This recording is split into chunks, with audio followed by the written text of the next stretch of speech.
This is Slam Pigs Podcast.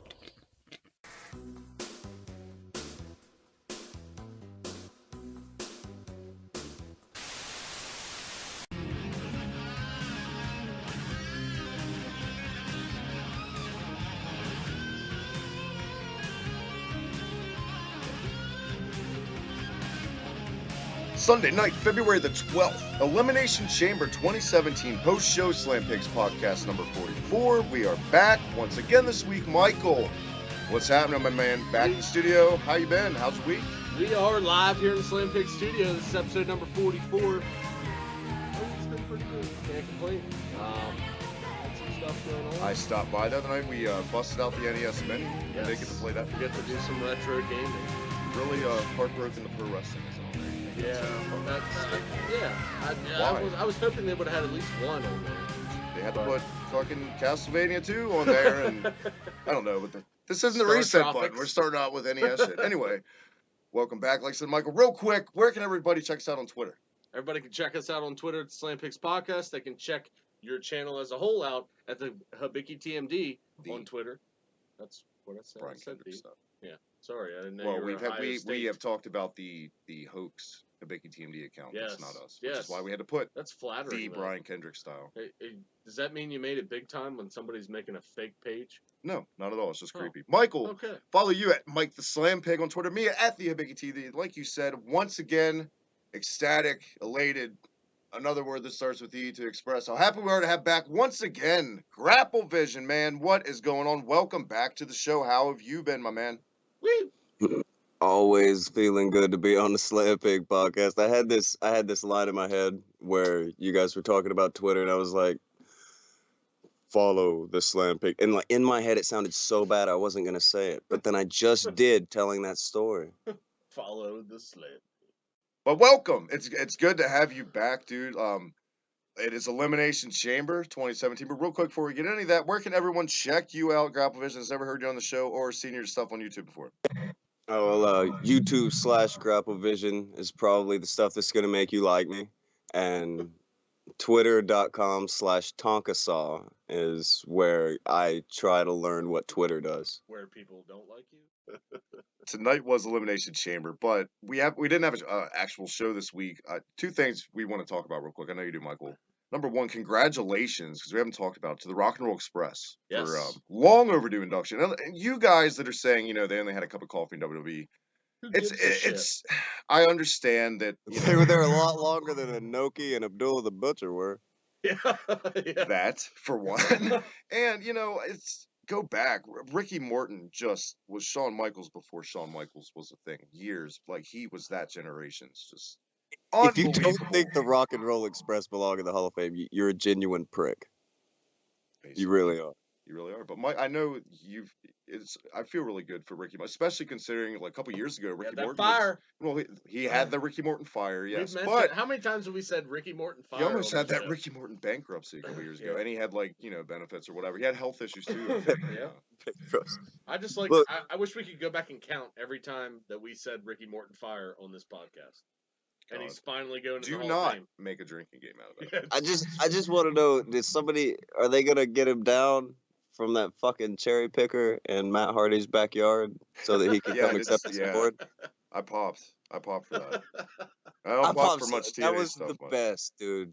Like, when he's sitting up there and, like, he's like, get me down, and, like, they're starting to fade for the commercial. He's like, please get me down. Like, that sounded so genuine.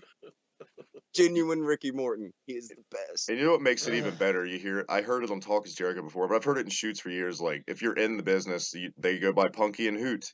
Yeah. And, like, Hoot, you don't even have to know who means who. You know Hoot is meant for Robert Gibson, and you know Punky is meant for fucking Ricky Morton. Well, Ricky will greet you with a handshake pulled in for a hug. Ricky Morton loves everybody. Robert doesn't want to talk to anybody, and he will bump fists with you because he doesn't want to shake your hand, and he wants you to go away. Oh, did you actually meet the old Express there once upon a time?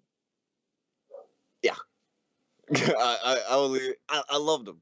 Great guys. I may or may not have been one of many young guys in the South who had the wonderful experience of working the express that rock and rolls. I tell you what, Never I mean, gonna forget it. say what you want, they still get it. They're still in the Indies taking Oh, they're the fucking best. bookings. So They're the Robert best. Gibson is a prick, pretty much. Well, speaking of being a It's prick, not that he's a prick. He's a good dude. Speak- Ricky Morton's son is kind of a prick. Like he was like 8 years old and telling everybody how to get over. It was the best. Oh, 8-year-old little prick. that What are you was, doing? That was me. Yeah, he sounds was, about he was right. like, Yeah. "Oh, your match was terrible, man. Yep. What you need to do? You need to come on over here. My dad taught me this. And you need to go over here and you throw him in there, and then all you got to do just turn around and look at the crowd. Don't even do nothing. Oh. Sunset flip. Get out of there, man. This little kid sounded like every promoter that runs an armory. He was the best. Well, guys, speaking of being a prick, one more thing about the Rock and Roll Express, and we'll move on. Now this is not official that they did this. I don't know if either of you guys heard this, but it is and it kind of looks like they did it in the one image that's under speculation that they photoshopped Robert Gibson's lazy eye to make it correct for the Hall of Fame. I don't know. They Was it a did. thumbnail or They did. They did. They did. Wow. Okay, how old is the picture? Depending on how old the picture is, because it's wandered over the years. It's old. It's like Prime days. Prime days? Okay, it was. I mean, it was Now, is it a the little. speculation that WWE did that, or it's been photoshopped years prior? I wasn't too sure. It may have been photoshopped years prior, and it wasn't as bad before. It was a little cattywampus. Could you just see Vince in the back when they're filming that? What the fuck's wrong with his eye?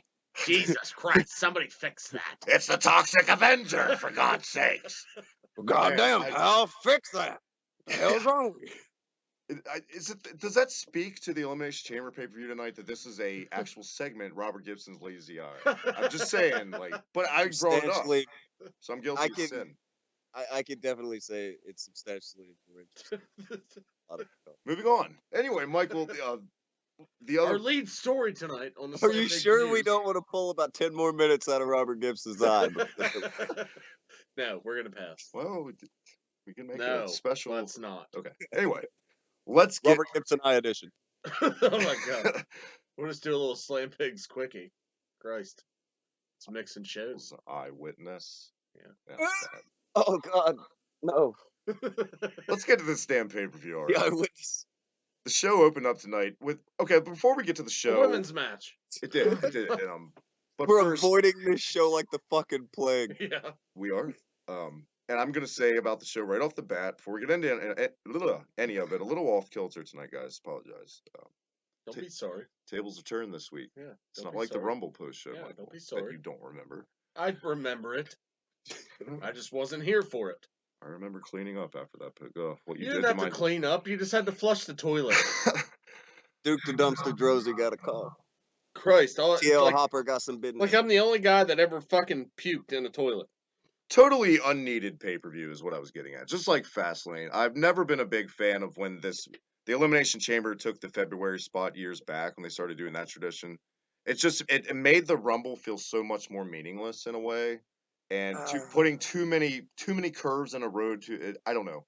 Not a fan. I can tell you know you what I- instantly why the Elimination Chamber needs to be the one right between the Rumble and Mania. Because everyone gets injured so fucking often now that you need that wild card pay-per-view there to where you can put whoever the fuck that you need right in that spot to do whatever the fuck that you need for WrestleMania. And have no fear, everyone I talk to during the pay-per-view night on Twitter and stuff, we will address the pads. Yeah. Oh, those goddamn pads that now exist. Personally, in the the first thing I would change about the Elimination Chamber is I would make it a dual pay-per-view. I would make it both shows. That would be the first thing I would have done. But two chamber matches is way too. I hated. I do think Raw could have put on a really good chamber. I would like it better if it was a dual pay-per-view. Or if it you're was not, just Raw with the chamber? Or whatever, it doesn't matter. But the second thing I would do, I would actually make it the pay-per-view right after WrestleMania. Think of the pay-per-view right after that's WrestleMania. Perfect placement because nothing changes in that pay-per-view. It's basically rematches from WrestleMania usually every year, right? So instead of doing that, this is a great way to book new storylines, new talent.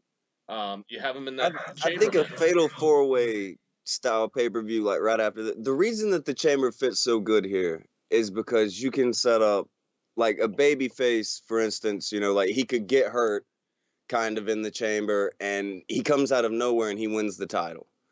All right, so now he's positioned to go into WrestleMania as kind of like, beaten down but proves himself as champion. You can do something with that. Or You can line it up, like a heel just comes in, steals essentially what we'll get into later, where nobody wants to see the main event that we're going to try to give them.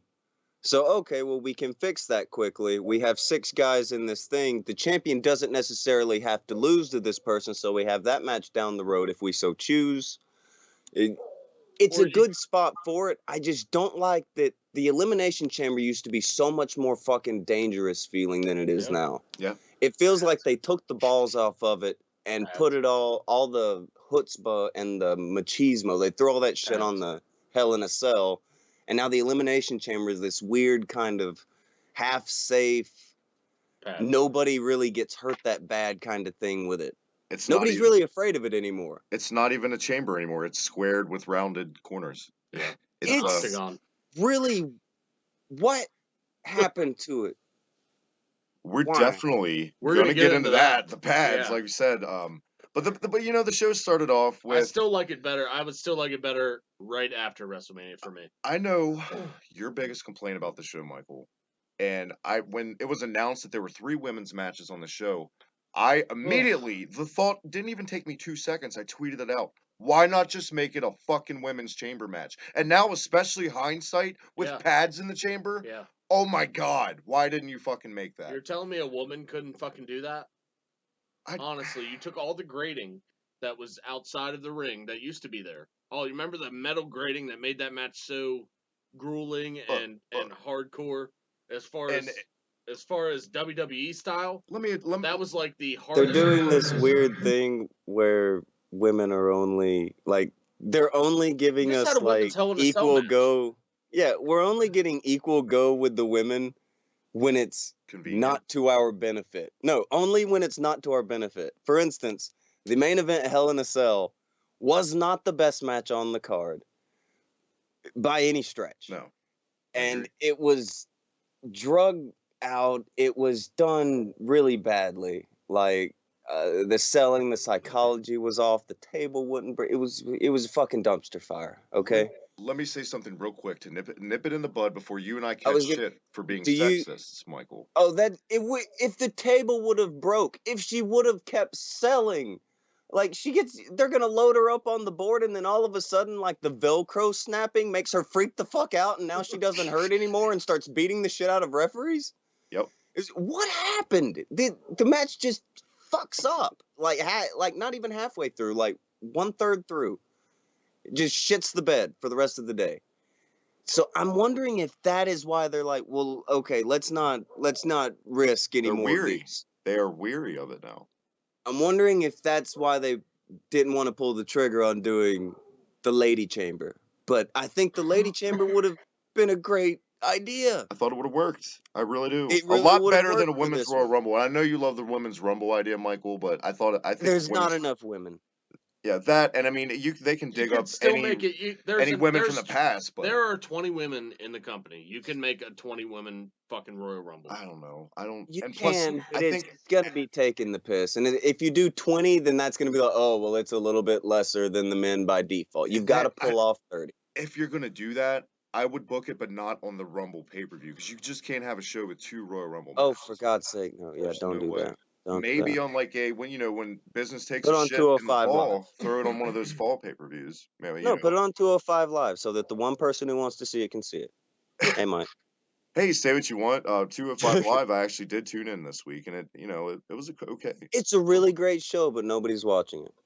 Yep. It's a shame. I just want to see the actual show in front of a crowd that goes to see that, and not just they're getting an extra show. Basically, is what we've talked about. Yeah. That's what's gonna do it. It's basically taking the place of. Well, they filmed it at weird periods. Remember when we went to see SmackDown show? Yeah, main event. Yes. I don't think it's fallen to the depths of main event quite yet, Michael. I think it's a little bit above that, but not by much. They're not taping it like before or after like the main show. Like they're taping it like at like intermediate times or something. Like someone said that they're taping some before and some after. Oh. And the crowd still isn't going for like the matches. Like they thought that maybe the crowd's just tired, so let's. Well, do some before. They're just not digging it. if I'm starving, an Aria Davari sandwich probably isn't going to fill me up. I'm just saying. It's a hard sell. What about no other part? I think if they could piggyback them off of NXT, just make another show out of Full Sail. Whose idea was that? Is that his actual name? Who's that? Noam Dar. Oh yeah, he's a big star in ICW. That's a terrible name to say, though. That's his name. name. Think about it. I mean, he's not. You got all the changing stuff in the names. You would think we really are in an era where some of the names are a little. You would think Vince. Well, remember when they first announced Prince Devitt's fucking what his name was? At first, when I first read Finn Balor, I was like, "What is it? Adventure Time? Is that? I don't know." What were you saying, Michael? I apologize. It doesn't sound good coming out of your mouth. You know what I mean? I would think that Vince would be all over that shit. Like, oh, that can't be your name. You're here. We're gonna change your name to this. You know what I mean? I think that shows a lack of attention and care on a lot of these newer and littler guys. Like to you, they're not giving them the right names. To you, GRAPPLEVISION, does Noam Dar sound like a fucking Dar? It's Dar. You're throwing extras on it now. It's already bad. I'm sorry. His first name's already Noam. I already have to do 2 different sounds. I've always said it Gnome, and since he's small, it's Gnome and Gnome. He's like a garden. Gnome. Yeah, he's the gnome named Dar. Garden in quotes. Yeah. So, I mean, that just seemed like one of those names that Vince would have been all over. Like, no, that's not going to happen. That's the problem. We're talking about garden gnomes and we were getting. I told you we are avoiding the fuck out of this pay-per-view. It's totally obvious, and we're not even intentionally doing it. It's just. I think we're 15 minutes into the show, and we haven't talked about this pay-per-view at all. I know where we were. We're at the first match. I was bitching about women being in the I was going to apologize for. I want to nip it in the bud and say we're not being sexist pigs. I don't have a problem because I don't hate on like Shimmer all women shows. I like some of those shows a lot, especially with my personal favorite Leva Bates. I'm the world's biggest Bull Nakano fan. Well, and then you met me, my friend. Yeah. Especially now because she's super hot, Bull Nakano. She lost that weight. She looks good. She owns like a bar in Tokyo. How's that hair? I literally just got done saying I don't want to come off as a sexist pig, and I'm talking about how fucking hot Bull Nakano is. She still got that something about Mary hair? What was that? My Own Worst Enemy? Lit? Sung that? Yeah. Horrible song. Anyway. Self-defeating some bitch. Yeah. It's just that the women's matches we got, they didn't exactly light my world on fire. That's why I had a problem with it. Now, if these would be like Asuka and Ember Moon in a match, you had Sasha and Charlotte, but like women that I personally invest more in. You would think Raw would have 3 women's matches, not SmackDown. Talk about how hot they are. If you're gonna job to somebody, job to yourself. We got the women's matches we got because let's face it, this is the SmackDown women's roster we got. So make the best out of it. They did open the show with Becky Lynch and Mickie James. Asuka, we need you. I don't know what else I would have opened. Maybe I would have opened the show with maybe the tag team turmoil match. But other than that, I didn't really. I know what I would open people were taking a shit on this opening show. I didn't have a big problem with it. And you know what? I didn't have a big problem on the finish with Becky going over clean on Mickie because hold on, there is one big plus to not having the chamber like we all kind of think they should have, and that's in the chamber the ideal finish. Have Mickie be one of the last 2. And the winner go over on the veteran for the last victory, blah, blah, blah. Yeah. That would be the obvious one, so Mickie would have to go over a couple people. In this one, like, Mickie doesn't need to go over anybody. She needs to Mickie James, people, basically. I'm pretty sure that Mickie James is probably the most decorated female wrestler going still, right? Like, Victoria tapped out, right? Well, most definitely currently active in WWE, active in general. I don't think anybody active in general has like more titles and better better name recognition than Mickie James on the female side of things. I'll tell you one thing. We caught a little bit of the tail end of Talking Smack right after the show. Heard a little bit of Mickie James, and one reason I know they're not going to. You know the reputation Vince and Kevin Dunn and all those fuckers have with southern drawls and people's voices. And Mickie James, especially since she was hardcore country, she's born again country. She's got all this twang to her voice that she didn't have back in the day. Yeah, but I love it. So you know that how dare you, sir? Are you accusing somebody of pulling a work on someone? And you could argue that and say, well, look at AJ Styles, but Let's be quite honest. AJ Styles in a class of his own. I think Mickie James is in a class of her own too, but I think in Vince's eyes, I don't think he sees her on the level of Trish. When Mickie James speaks, I love it. But I don't know. Vince doesn't see on the level of Trish. Maybe it's just a fetish for me, but I love a little bit of Southern drawl in a woman. Well, let's not turn this into another show. I was in the military and I was stationed down Daphne south, and I loved it. Super Southern accent, and that's why she never talked on TV. I love it. See, I remember her talking a lot though back when she was like doing the stalker on Trish gimmick. I remember, and she didn't have that drawl. And it's like, I went to TNA, now I talk like this because I was around Dixie Carter for more than 10 minutes. Now I gotta come back like this. All right, Jim. I was talking about Daphne Unger. Daphne Unger does sound like what you just talked like. That's why the only time that she any spoken words in WCW was screaming. Yeah. Well, go tell them what you done did over about what you call it. God, wait, you're like bringing up all my teenage wrestling women crushes. I had a thing for Daphne. Anyway, the show opened with Becky, your favorite women's wrestler, Michael, Mushmouth herself against Mickie James. And yes, I was saying before we I want to go for the new butterfly belt. Oh, not good for that new butterfly belt. Before we got cut off or whatever. She is such a good wrestler to be such a blah promo. Is it the accent, you think, that kills her promo? I love the accent. The accent is the best part of it. Like, the accent is what makes me forgive it. Okay. Well, I think I'm on the opposite end of the spectrum there. I think that's what kills it for me. The accent's just fun to listen to I like coming out of her. accents, but not that one. Well, no, I'm not saying it's an attractive accent. I'm saying it's a fun accent. Yeah, it's funny. Just it's like when you look at Becky Lynch, you're like, God damn, she's hot. Could you imagine like going on a dating site and seeing Becky Lynch and she messages you for a date, and then you go out on a date with her, you're all jacked about it. You're like, damn, this bitch is hot. Fucking going out. That's because that's literally what the thought. Damn, this bitch is hot. That's no, this would be fun. You go out. You're getting ready to take her out for a nice dinner. You go pick her up. She gets in the car, and the first thing you hear is Becky Lynch's accent. Honestly, I mean, I would just bust out like a little whiteboard for her to use. There's a whole world of difference in wanting to hear it in my wrestling promos and wanting to hear it in the bedroom. Absolutely. I'm just talking about you just picked her up in the car. Well, I used to know a cheerleader that sounded like Brian Pillman. Like she was so hot, but she sounded like Brian Pillman, so it was terrifying. Sounded like Brian Pillman. That's something I've never heard. Hey, Grapplevision, you want to take me out to dinner? Pillman 9 She wanted more than dinner. I cannot do a Brian Pillman to save my life.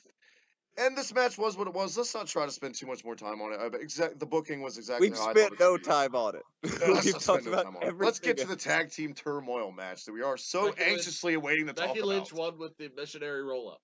That's how that match ended. Missionary roll-up. Yes. No, we had the handicap match next. We have to talk about a Kalisto match, so let's rip the Band-Aid off, Michael. We had Dolph Ziggler in a handicap match against Apollo Crews and Kalisto. Against Bobby Lashley Light and Kalisto. Rey Mysterio Light. When you didn't even know about this match, so you came over and started watching the pay-per-view. I guess I blocked the booking of this out of my mind. I wonder why I didn't know about this match. You were like, well, why the fuck is it a handicap match? Well, I'm like, well, booking-wise, he's being a prick over the last few weeks to both of them. Yeah. So I guess if we're doing this, so we have to stack the deck against the heel so that everyone starts pulling. Wait, that's not how you do it. Yeah. I'm just saying, like, because they love their goddamn authority figure storylines and they can't help themselves in any era anymore. They just can't. So you have to have those. We have to accept the fucking shit. It's a shame we do, but. Like, realistically, yes, it would make sense for him to be, like, punished for attacking people back. So, well, we'll just put you in a handicap match. But booking-wise, no, you're fucking right. It makes no sense because this is just going to make the heel the underdog because the odds are stacked against them. The fans were already going to cheer for him. And for one, who are the baby faces? It's not like they've done anything to establish Apollo Crews at all. Just fucking take it. Well, first of all, you have Bobby Lashley Light. You have Apollo Crews, the King of Strong Smile. Yeah, King of Strong Smile, who is already bigger than both guys combined, probably, that are in the match other than him. And he's on the team with help. He's not the guy who's actually handicapped in this match. Wait. Can you say help like that one more time? Or is that just a once in a lifetime Roxina? Say help. Yeah, sorry. Continue. Sorry. It just didn't make any sense to me that you have this guy with C-cup fucking pecs who's on a team with another guy against a dude who's 190 pounds, probably, maybe 200 pounds. But And it needs both of them for them to beat him, because that's what it came down to be, basically. Because the way this match started they booked was it Dolph pretty. comes out first. I did like that. I'm not gonna lie. I liked that he attacked Kalisto. Yeah, well, it made the match a little more watchable, I think. Well, it made sense. If you're booked in a handicap match, you're gonna try to attack, especially if you're a fucking heel. Why not? Yeah, but it made more sense at least looking at the guys then. Okay, well now he only has to face one. But he threw Kalisto into the screen on the stage, and look, he literally broke it for a second. Yeah. Like the little lighting. crowd popped. Why wouldn't they? You booked it. Why wouldn't they get behind the heel here? But anyway, Mike, what happened in this match? Basically, it was a one-on-one match with Apollo Crews and Dolph Ziggler until the last 2 minutes, when Kalisto comes limping out like he's fucking. He's everyone's hero coming out. I'm okay now, except in Spanish. However, he would say that. I don't speak Spanish, but he comes out to the ring and then bam, Apollo Crews hits his fun-looking finisher, and Ziggler loses. Well, let's say it for what it was: two baby faces, double teamed the guy and got a pin. Are they? I can't get. See, this is my problem. I can't call a guy babyface unless he's actually over. But we're not booking it. And you have two guys that are supposed to be baby faces beating a guy who's over as a heel. It's asinine. It is asinine. And then the guy who's over as a heel gets the last laugh like he should after the match is over. Shout out to Dolph Ziggler for once again rocking the Del Wilkes Patriot tights. I love when he wears those. And what is the point of him having a ponytail? When you're 2 minutes into the match. Are we that desperate for content? I'm just saying, we gotta talk about his 2 minutes into every match he has, he takes takes his hair tie out and his hair's long. So why wouldn't you just come out without a fucking hair tie? Like what is with his I don't understand his trunk so much, because it's like you and Jack Swagger were partners like 100 years ago, and you just now got tights for the team. I'm just at to the point with the Dolph Ziggler gimmick for a while until he went heel. But when he was babyface and doing that, I'm so metal. I was like, we get it. You listen to Motley Crue and stuff from 30 years ago. Yeah. I mean, you're screaming. It's still not as bad as the Ascension tights, but well, to be fair, like all of this bad booking that happens now, it sucks and everything, and it's irritating to watch. But just kind of just take it in for a minute. How much better it is, and how much easier of a pill this shit is to swallow. Than 2011? Yeah, now that they actually have good fucking wrestlers in the company. You weren't a fan of Alex Riley. I am shocked. Well, what's wrong with A-Rod? It's not even the Alex Rileys of the world that were that bad. Yeah, the hell of a jacket. There was just a time when, God, it was so bad. John Cena. Like you said before, I love Ron Killings. He's a great wrestler. He shouldn't be in your fucking main event. That shouldn't even be a conversation. Like where you're like, this is the WWE, and you know who we need, who we've got for the main event? Fucking Ron Killings. And I love that dude. He's awesome. For those but of you who don't main know, eventer for WWE at 40, he is not. He is not. He's just not, and that sucks. Don't you love how WWE was creative with that? With his name. With his new WWE name. He went from Ron the Truth Killings. Ron the Truth Killings to just R-Truth. Screams Michael Hayes all over. Yeah. Freebird Knuckles. Some of that crack creative team right there. Nikki Bella and the feud. I think that R-Truth is this era's Al Snow. What way to insult Al Snow? I'm just saying, Al Snow was talking to Head. R-Truth's talking to fucking Little Jimmy. I get that correlation, but that's about where the buck stops. All right, we'll go back before then. Rick Steiner used to talk to his hand gimmick. Perry Saturn had sex with a mop, yeah. Yep. Or something. Well, no, Rick Steiner was before this. He used to draw a face on his hand, and he would talk to it back in the 80s. I like who predates that? As Rick Steiner. Rob Rick Steiner.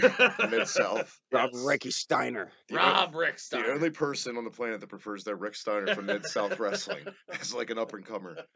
Mike over here. He looked good. Nikki Bella in the feud that will never fucking end like the Lamb Chop song against Natalya. Michael, please take it. I can't. I don't want to either. GRAPPLEVISION, you want to take it? I can't do it. Did you watch? I don't know. What can we say and can't we say about Nikki Bella? I didn't get the approval list. She was wearing the exact same colors as John Cena, as usual. I got this. I'll steer us through it. It was a match, double count out. It continues. Yeah. Let's move on. But Nikki A Bella, match double as count out. usual, Nikki Bella's supposed to be this big time star in the women's division, but she still feels the need to come out in her boyfriend's colors just so everybody knows that she sucks Her his dick sister does that. and she's over because she sucks his dick. She is a fine experiment to find out if wrestling talent is in fact sexually transmitted. Yeah. We're Couldn't have said going it to any better find out. myself. We're gonna there you find have out. it. A couple of, I mean, you think about it. Her and John Cena, two overrated fucking. Well, I'll be fair. She has gotten a great deal better than when the party started. I always say that. Like we've always been since day one on the show. By the way, I didn't even mention, Michael. Next week's our 1 year. Officially 1 year we've been doing this. Yeah. We have nothing Anniversary. planned. We have nothing planned. It's for just gonna be baseline. It's going to be a show. Yeah, but still, gonna- we've been doing it for a year, yeah, Michael. we're We gonna should So do an review Raw and anniversary show. SmackDown. Come on. you know what? Maybe Guess what we're going to do for a 1 year show? We're going to do what we always do. We're going to review Raw and SmackDown. maybe I'll splurge and we'll go to Hardee's or something. Yeah. Can I get a mushroom You're gonna do a Swiss? show live from Hardee's. Yes, mushroom Swiss. Well, I gotta book it. See how much it is to rent the That place out. mushroom gravy at Hardee's is to die for. Anyway, Not going to lie to you. I could eat that every day. well, like I said, we've said the same thing. She has gotten a lot better, but I mean, It doesn't- better than what? Yeah. I mean, I better don't than know. the shit that she used to be. Don't get me wrong. I would much rather see her than Eva Marie. At least Nikki Bella can put off a match that's tolerable, If and you I'll put give her her with somebody credit. that I can know. work. I will give the woman credit. I have seen her actually tell a story in a match. She has sold at certain points decent for me. Like I didn't hate it. I know you feel differently. I'm sorry, but in my The opinion, best way for everyone to gauge their in-ring work would be put them against Enzo Amore. Enzo has only been working for about 15 minutes. No, He's only been a wrestler for seriously like 10 minutes. on the men's side, if I'm gauging how good you are, I'm putting you with Titus O'Neil, the drop of a hat, to see how good. Well, He's the I'm measuring just saying, He is the man. Enzo started like in WWE, so you get to see someone go from like the first day in Oh yeah. through if you go You're- back and watch his stuff. If you want to like take a step back and see how your developmental system actually pans out. Yeah, if you just want to watch somebody go at a general That's the same pace, thing I with think Nikki he Bella. came along at a good pace. He came along at Yeah. a fair pace. that's the I same mean, thing. and- I see where your comparison is The there. Bella twins were in Yeah. like He's not fucking, fair. They were He's in the Diva okay now. Search. Well, before Yeah. that they were in like Atreyu music videos and hip hop music Yeah. videos. Like Yeah, they were models. They were on a bunch of reality shows. You could shit say like that for a lot of women on the roster. I mean, but you know, people Back have then, always, you could say that for a lot of women on the roster. They're this yeah. weird, like, relic. Every time you see them out there now, it's like this fucked up throwback to like I don't know. crap. I'm not shitting on them, but it sends would. this like weird like shiver of ooh, like that's what it used to be. to Christy Hemme era. Like Christy Hemme wasn't even the worst of it. Terry man. Like Reynolds. just think of all the random girls, just random Single. first names that you'll never hear again. Here's something. Sit on this, gentlemen. A couple years ago, maybe a decade at this I point. don't want to sit on anything. No, I remember news sites, podcasts. I even think I said it myself. Actually, taking time to debate how much better Candace fucking Michelle was getting in the ring. We were in that era at one point. Oh, she's getting better. Yeah. Meanwhile, she took a fucking atomic drop better than the fucking Playboy model would. Like that was about it. Like we were just in that era. It was like we were so The desperate. fact that we used to live at a time when we were asked to give a flying fuck Yeah. about whether or not fucking Gene Snitsky was a good wrestler or not. or Heidenreich. Yeah, we were asked to Polsitsky. to genuinely give a shit if Candice Michelle is going to win the Divas title. Like they really wanted us to care. Like Ashley Massario is going to win the title. Oh god, and And she then- did, if I'm correct. Yeah. Ugh. And then a few hours I later think as she'll soon be as they changed available that for title into the call Divas girling. title, I think I knew it was all crap. A from few there. hours later, she was banging Matt Hardy, and management didn't like it. Pat No, Patterson like said, I "Shut would it say, down." like she'll be competing for the women's title at like 8:30, and she'll be available for her call girl appointments at like 10. Yeah, is she still doing that? I don't know if she's still doing it, but like when she got busted for that show, I was like, oh my god, because that's what wrestling needs now. We just had murder suicide, call girl ring. That's what we need, guys. Well, you got That's- Lana in there who had coke sniffed off her tits on a fucking Cinemax. Well, that was a so movie, though. I mean, she was a So- real life call girl. Fucking. Just saying. If anything, the woman's in It's training. supposed to be PG, and you got somebody in there that's got their tits getting That snipped is off the by least drugs. Yeah. of the worries. That is Have the you least of the seen worries. the people in the Hall of Fame? Sonny. Oh, you mean the Yeah, One Night in China had a co-star. I don't know if everybody forgets that China's or not not. Hall of Fame. Well, there's a murderer or two in the Hall of Fame, I'm pretty sure. So. There's problems with this He Hall just of died. Fame. Let's not even talk about the closet racists that are in the goddamn Hall. God, we'd be here for 2 more episodes, probably. Anyway, The alleged sexual assaulting people in the Hall of Fame. There's problems.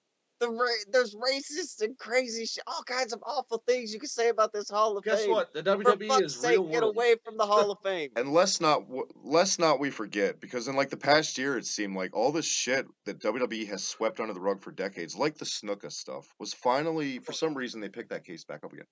Let's not we forget, if anyone like the general public finds out about the Mel Phillips bullshit that went on. You know about that, Michael? Yeah, the black ref. Do you remember? No, the Yeah. ring announcer from Oh, the yeah, from the the ring 80s. sorry, all ring the announcer, child yes. molestation scandals Yes. that WWE straight up. Yeah, some swept guy put under the together rug. a video about He that. used to Yeah. molest the ring boys. The So, guy they used to hire teenagers I to put the would- ring together. I would most definitely say coke off Lana's breasts are the least in a movie. Yep. That's low fucking bar, bruh. Well, I'm just saying now that the WWE is supposed to be PG again. Yeah. You have one of your leading characters as far as Well- females go as on-screen Well, people time. always ask this question of, will they ever build a physical Hall of Fame? The answer is no, and it will always be no. Do you know why it's going to be no? Think of all of the little things they would have to build of all of these random people who they now have to say are murderers and racists. And maybe he was a little rapey. Maybe he got a little rapey. I don't know. There's all these things they would have to, asterisk. I was rape. just about to say the word asterisk, like medicine man asterisk hooker problem. There's going to be giant God, the asterisk fucking let's signs. go over here to the fabulous Moolah, accused pimp, woman, fucking transporter, fucking drug smuggler, fucking wow, yeah, like totally. Biggest Yeah. bitch you'll Sex ever meet. slavery was not looked at in the same way back in these times.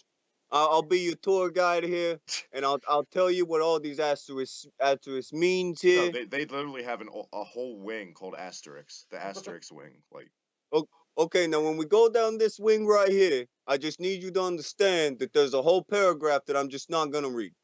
All right, All right, I just didn't just know understand it it. We're not gonna talk about any of that. it's like the guy from Caddyshack, the one kid who's like a fucking prick. Anyway, let's get to The something guy where who's at my gas station. I can dig it. By the way, Nikki Bella and Natalia ended in a double count out. I know we already went over that. Just You're to bringing it reiterate. up. Yep. See, I got us out of there. What the I'm fuck, trying to get us Michael? back on track to this Okay. pay-per-view. So I was going to Two say, this is where non-finishes in 2 of the 3 women's matches. Just want to say. the Like, pay-per-view finally started picking up a little steam here for you know what? Personally, I've always been a fan of tag team turmoil matches. Come at me. I mean, I like them. I like how they're This different, match, but this they're match not- was really they good. it's not confusing by like being too gimmicky. It's just right. The rules are simple to It understand. definitely made more sense on this show because this was basically a tag team Yeah. elimination chamber match without the elimination chamber. Michael, how As this it match? should be. I think the chamber fucked up their Yeah. the last time. I don't think it, like, there was the one spot with Kalisto climbing up to the top, which again I think kind of takes the Yeah. piss out of the chamber because nobody's afraid of the fucking thing anymore. He was Not even there. Kalisto. He was there from the time Nintendo announced the launch of Breath of the Wild 2 years ago till next month when it fucking launches. He was sitting up there. It Jesus. seemed like, Jesus. God, tried to block that out too. Christ, it's Kalisto. Yeah, Tag team the turmoil. chamber was Tag so team scary. turmoil. This dude just treated it Your like his first own 2 personal teams. Well, I jungle will gym. say I have not one complaint how this tag team turmoil match was booked. It started off with an old crowd favorite, We got kids. Slater and Rhino, Yep. looking strong. So you got the crowd a little invested. Hey, they're gonna They were maybe even they chanting. did a good job balancing out the booking of this with all the teams in it. But yeah, you They had started out with the fashion Good. police. Yeah. Breezango, which I think they're very underutilized. well, that's a gift. Like Maybe one. I of know them a lot of is. people Their don't- name being Freezango, like Yes. that's the Yes. first sign that you know that they're fucking with them because the obvious name is Febreze. Yeah. Yeah, it's So you just- know that from the get-go they're fucking with them, so they're not gonna get. to they're not me gonna these get two big. guys I feel like could be a good tag team if they actually got a little bit. I think they should be in NXT. There are a good case of guys that just need to go back and find it again. It's not find it again. They've got it, but they don't fit into the current. Well, I should They say don't them, fit into the the current people scheme of booking it to things. find it again and what to do with them, I guess, is how I should have. I like their No, gimmick. I just The think it needs a little more Dudleys had a enhancement. hard time fitting in. guilty That pleasure. should say something. guilty pleasure. I don't hate the Fashion Police gimmick. No. Just I call it don't- the I don't fucking hate them either. Fashion Police, though. Please, That I'm would help. begging you. And Fandango definitely needs a haircut. I could give his- two shits. his if he hair's cuts get- his hair off. I mean, Yeah, at least wow. for me, I just remember seeing the finish of them getting knocked out, and you see him getting gored, and you see his hair doing fucking wobbles and shit. Like, my Fandango memories don't come to him having a big frizzy like Well, he mini might be- afro. He might be on his way to a new haircut. You got to give him time. Like if you remember when Shawn Michaels first showed back up again, and he had like the Cupid doll haircut. I don't. the bob. Yeah, He looked terrible. to me, you don't have time Yeah, to get a give us some fucking time. haircut. No, You're on actually- Well, if you get a television. haircut, you can't get it to where you're trying to get it to. You They gotta have give all him these some people time. in the back to get him ready for this match with makeup and shit. They can't give him a haircut. We call that 2002 comeback Shawn the Bob, but realistically, it's totally the a Pee Brown tights and the yeah, the Elimination paper brown Chamber. tights. But realistically, looking back, it's totally like the current style. It's like that grown out man bun shaved on the side shit, just grown out kind of. Well, no, he just instead of parting it in the middle, he should have flipped it over the side. Yeah. That's the only difference between his hair then and AJ Styles' hair now. Which on the spot, is- Michael? Who's more self conscious about their hair in history, Shawn Michaels or Hulk Hogan about their bald spot? Ooh.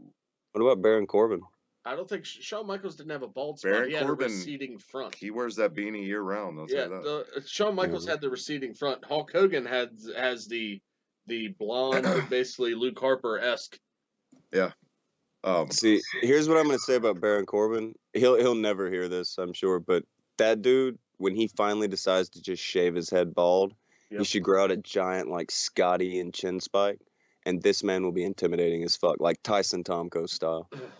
Who, by the way, I Tyson think was one Tomko. of the few dudes who was actually half decent back in the day that they just said, and then Well- they found him in an Olive Garden with Well, heroin. I was gonna say, well, I'm not. I thought you were about to praise Tomko. I'm like, well, I'm not gonna say what I want Did- about did they prescription let- pill did- Yeah, robberies. he was really, really good when he was until he got there. to talk, But then things took their turn, and then they gave him a microphone.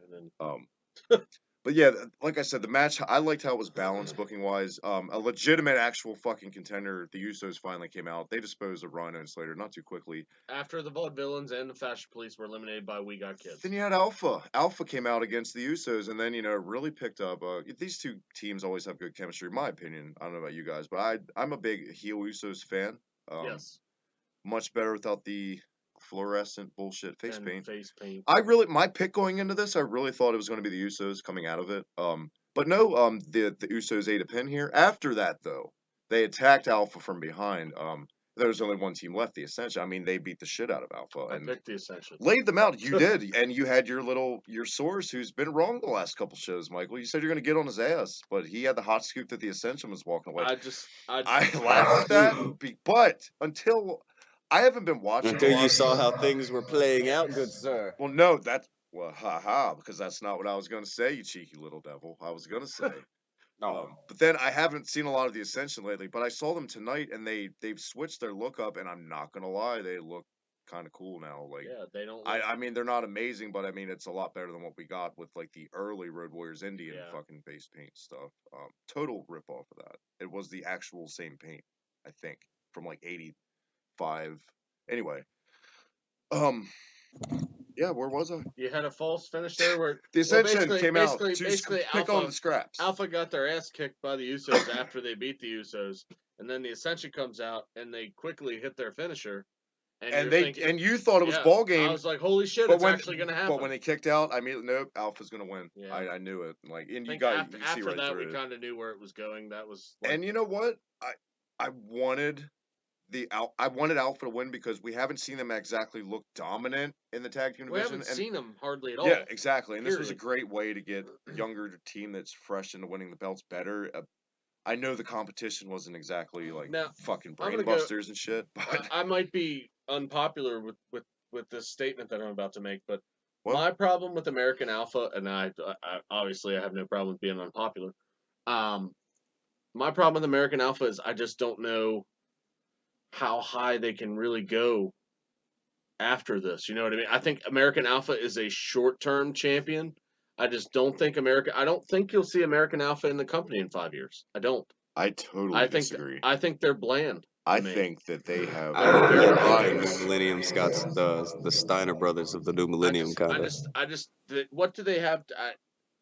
That They're the Steiners thing, they're and I think they see something in Jason Jordan 5 years from now. They have their eye on that guy. I have a feeling about what they see in him. He's tall. they're very bland. I don't to know me. if it's that. I And don't that know. I mean, I love their in-ring work, but I think they're very bland to me in the long run. I could see myself getting tired of them very quickly.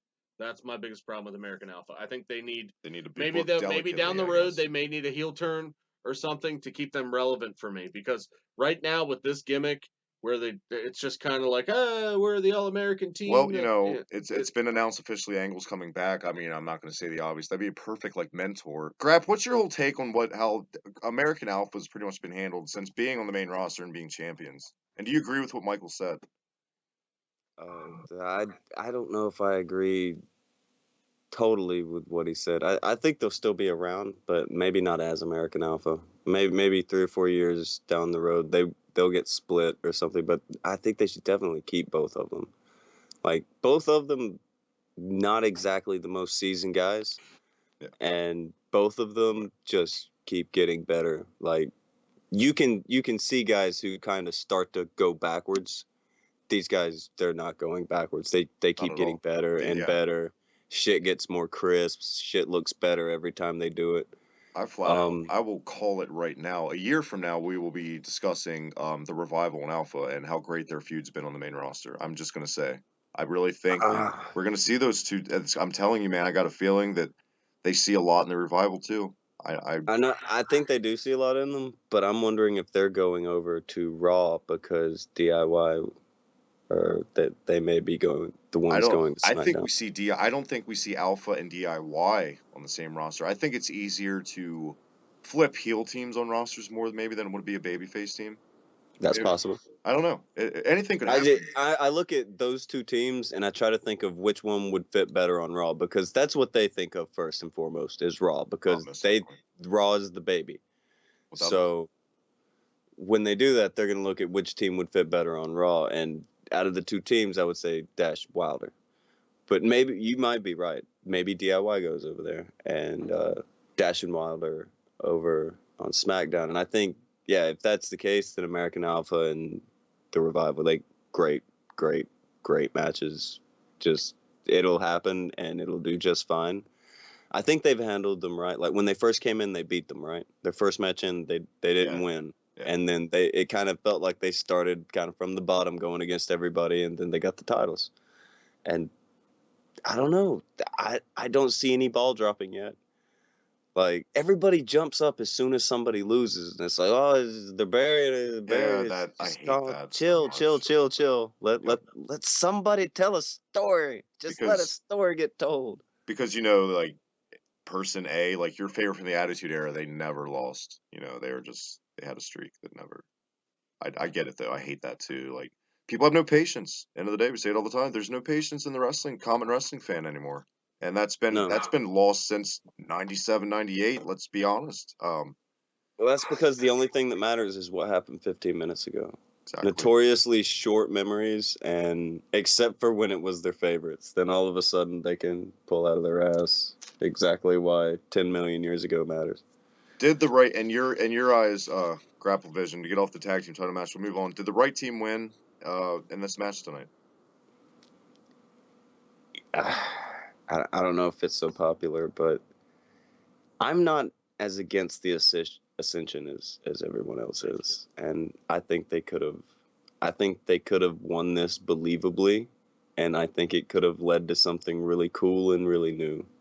And I think that their new look could have helped. Instead, I think they shit on them. It's just like they didn't need to be. Nothing needed to be altered. I know people have waxed intellectual about this bullshit about the Ascension. I don't think it would have hurt American Alpha because of how everything played out, and I think it would have helped the Ascension. Yes. Well, however, the way things played out did not really. I mean, it kind of helped American Alpha. It established them more. I won't lie. Especially, but it really took a lot of the piss out of the Ascension. for a second, when I thought the Ascension was going to win, when I was sitting on thinking about it, I was like, well, this is good because they need to have another credible fucking team. This is the division that needs more credible depth, just like the women's division on SmackDown. See, this is where. Well, then I remembered it's fucking Elimination Chamber pay-per-view. Yeah, like, yeah, but this is my the Ascension point could still be made. They where can be salvaged. this is my point where people give me shit all the time for 3 times out of 4 giving Raw the edge in show ratings every year, as far as I'm concerned. I'm sorry, every week, not every year. Every week I give Raw the edge because of what they're doing in their tag division and in what they're doing in their women's division. They're continuing to promote new talent, up and coming talent, and I feel like SmackDown's really They're missing. getting top picks though. They are. Well, the I tag definitely- division not as much as the women's. Maybe. And I women's feel like the division women's isn't division exactly they promoted Nia Jax. Bailey's an up and comer. They still have Sasha Banks and Charlotte. Name me 4 believable women to win the belt on SmackDown that you would be interested in. The new women's champion tonight, Naomi. Now, that's not fair because you added in that you would be interested in, and then like any of the women on SmackDown could believably win the belt on SmackDown because it's not all weird. Like I don't know, they have this weird pay-per-view streak with Charlotte, which is the most useless streak. Just go with a straight winning streak. They Or need don't. their streak. They need a streak, I guess, somehow. Yeah, why Can't does she fucking need help to it. win at every pay-per-view? That's so Need weird. the streak. I think Charlotte is. No, the most I know they viable don't champion. need it. She's the most viable champion. But I'm saying in there, I was like, well, we need a streak, damn it. Make something up. She hasn't lost on pay-per-view. It's like they're going over old results. I'm like, oh, shit. I'm We sorry, can promote but I feel like there's a reason why you can have a women's match as the main event of a Raw or a pay-per-view, opposed to I don't think we're there yet. having the main I know, event. No, I know it's that because is you can book unpopular. whatever I you know want. with the current wrestling modern It's fan. already happened. I know it's happened, but I don't think we're there yet. I don't. And how did that happen? It went over like a fucking I'll tell- church. I didn't Yeah, think Because I'll as tell soon you as Hell why in a Cell people ended, say it, everybody because it shit makes on them that feel match better. and how it ended. It makes people feel better to say that. It doesn't make them feel better to sit there and have to watch it. Because they've sat through all of the good matches that are really awesome.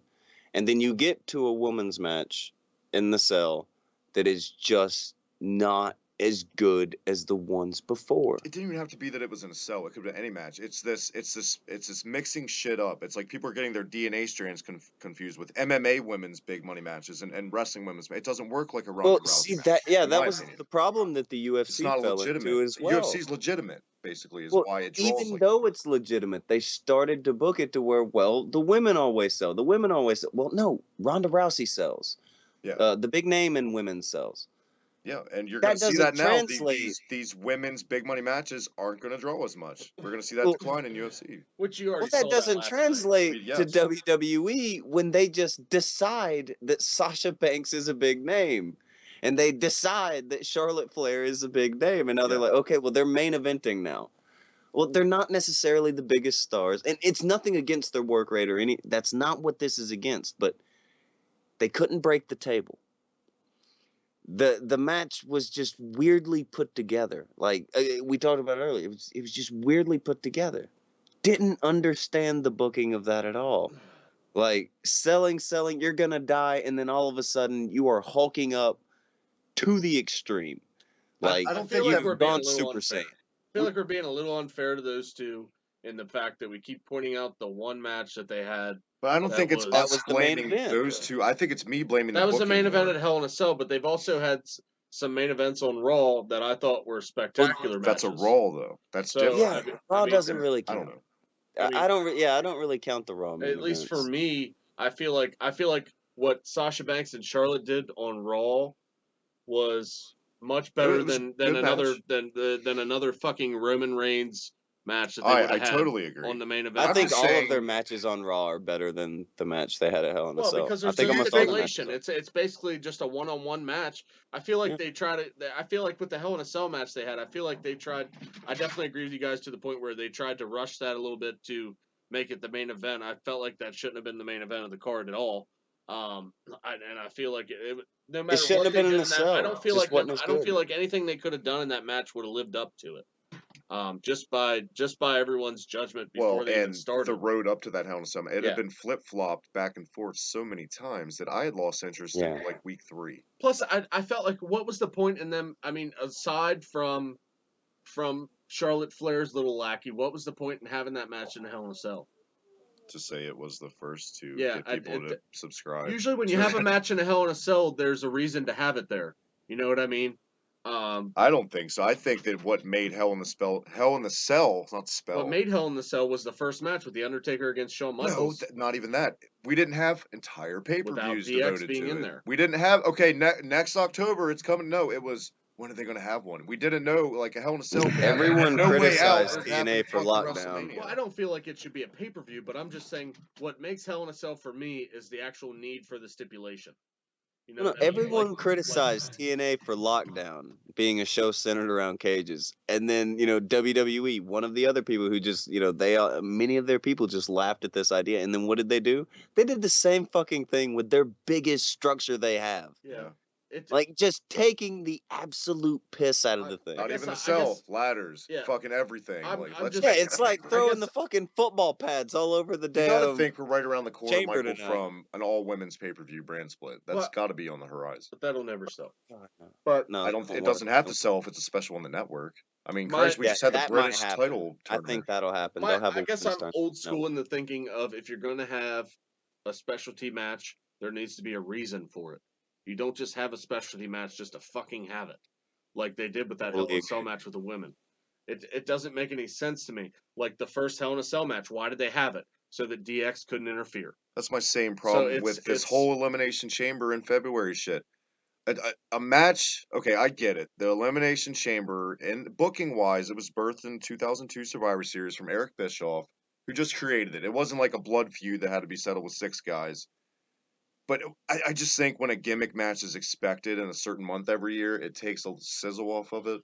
And especially, Yeah, I don't like that. I I don't like like the the whole name pay-per-view after the gimmick Yeah. fucking yeah. shows like TLC, Hell in a Cell, Elimination. I don't like those. Yeah. I miss the days of Bad Bloods and Unforgiven. Yeah, Yeah. or in your house. You know what I mean? And your house So, 6, beware a dog. Yeah, Michael. it's Beware of dog. I'm just The lights are going to go out. I'm always going to be of that old school mindset. If you're going to have I a agree. stipulation in a match, make it make sense. Well, let's get to the women's title match because this was the shocker of the night. Women's title.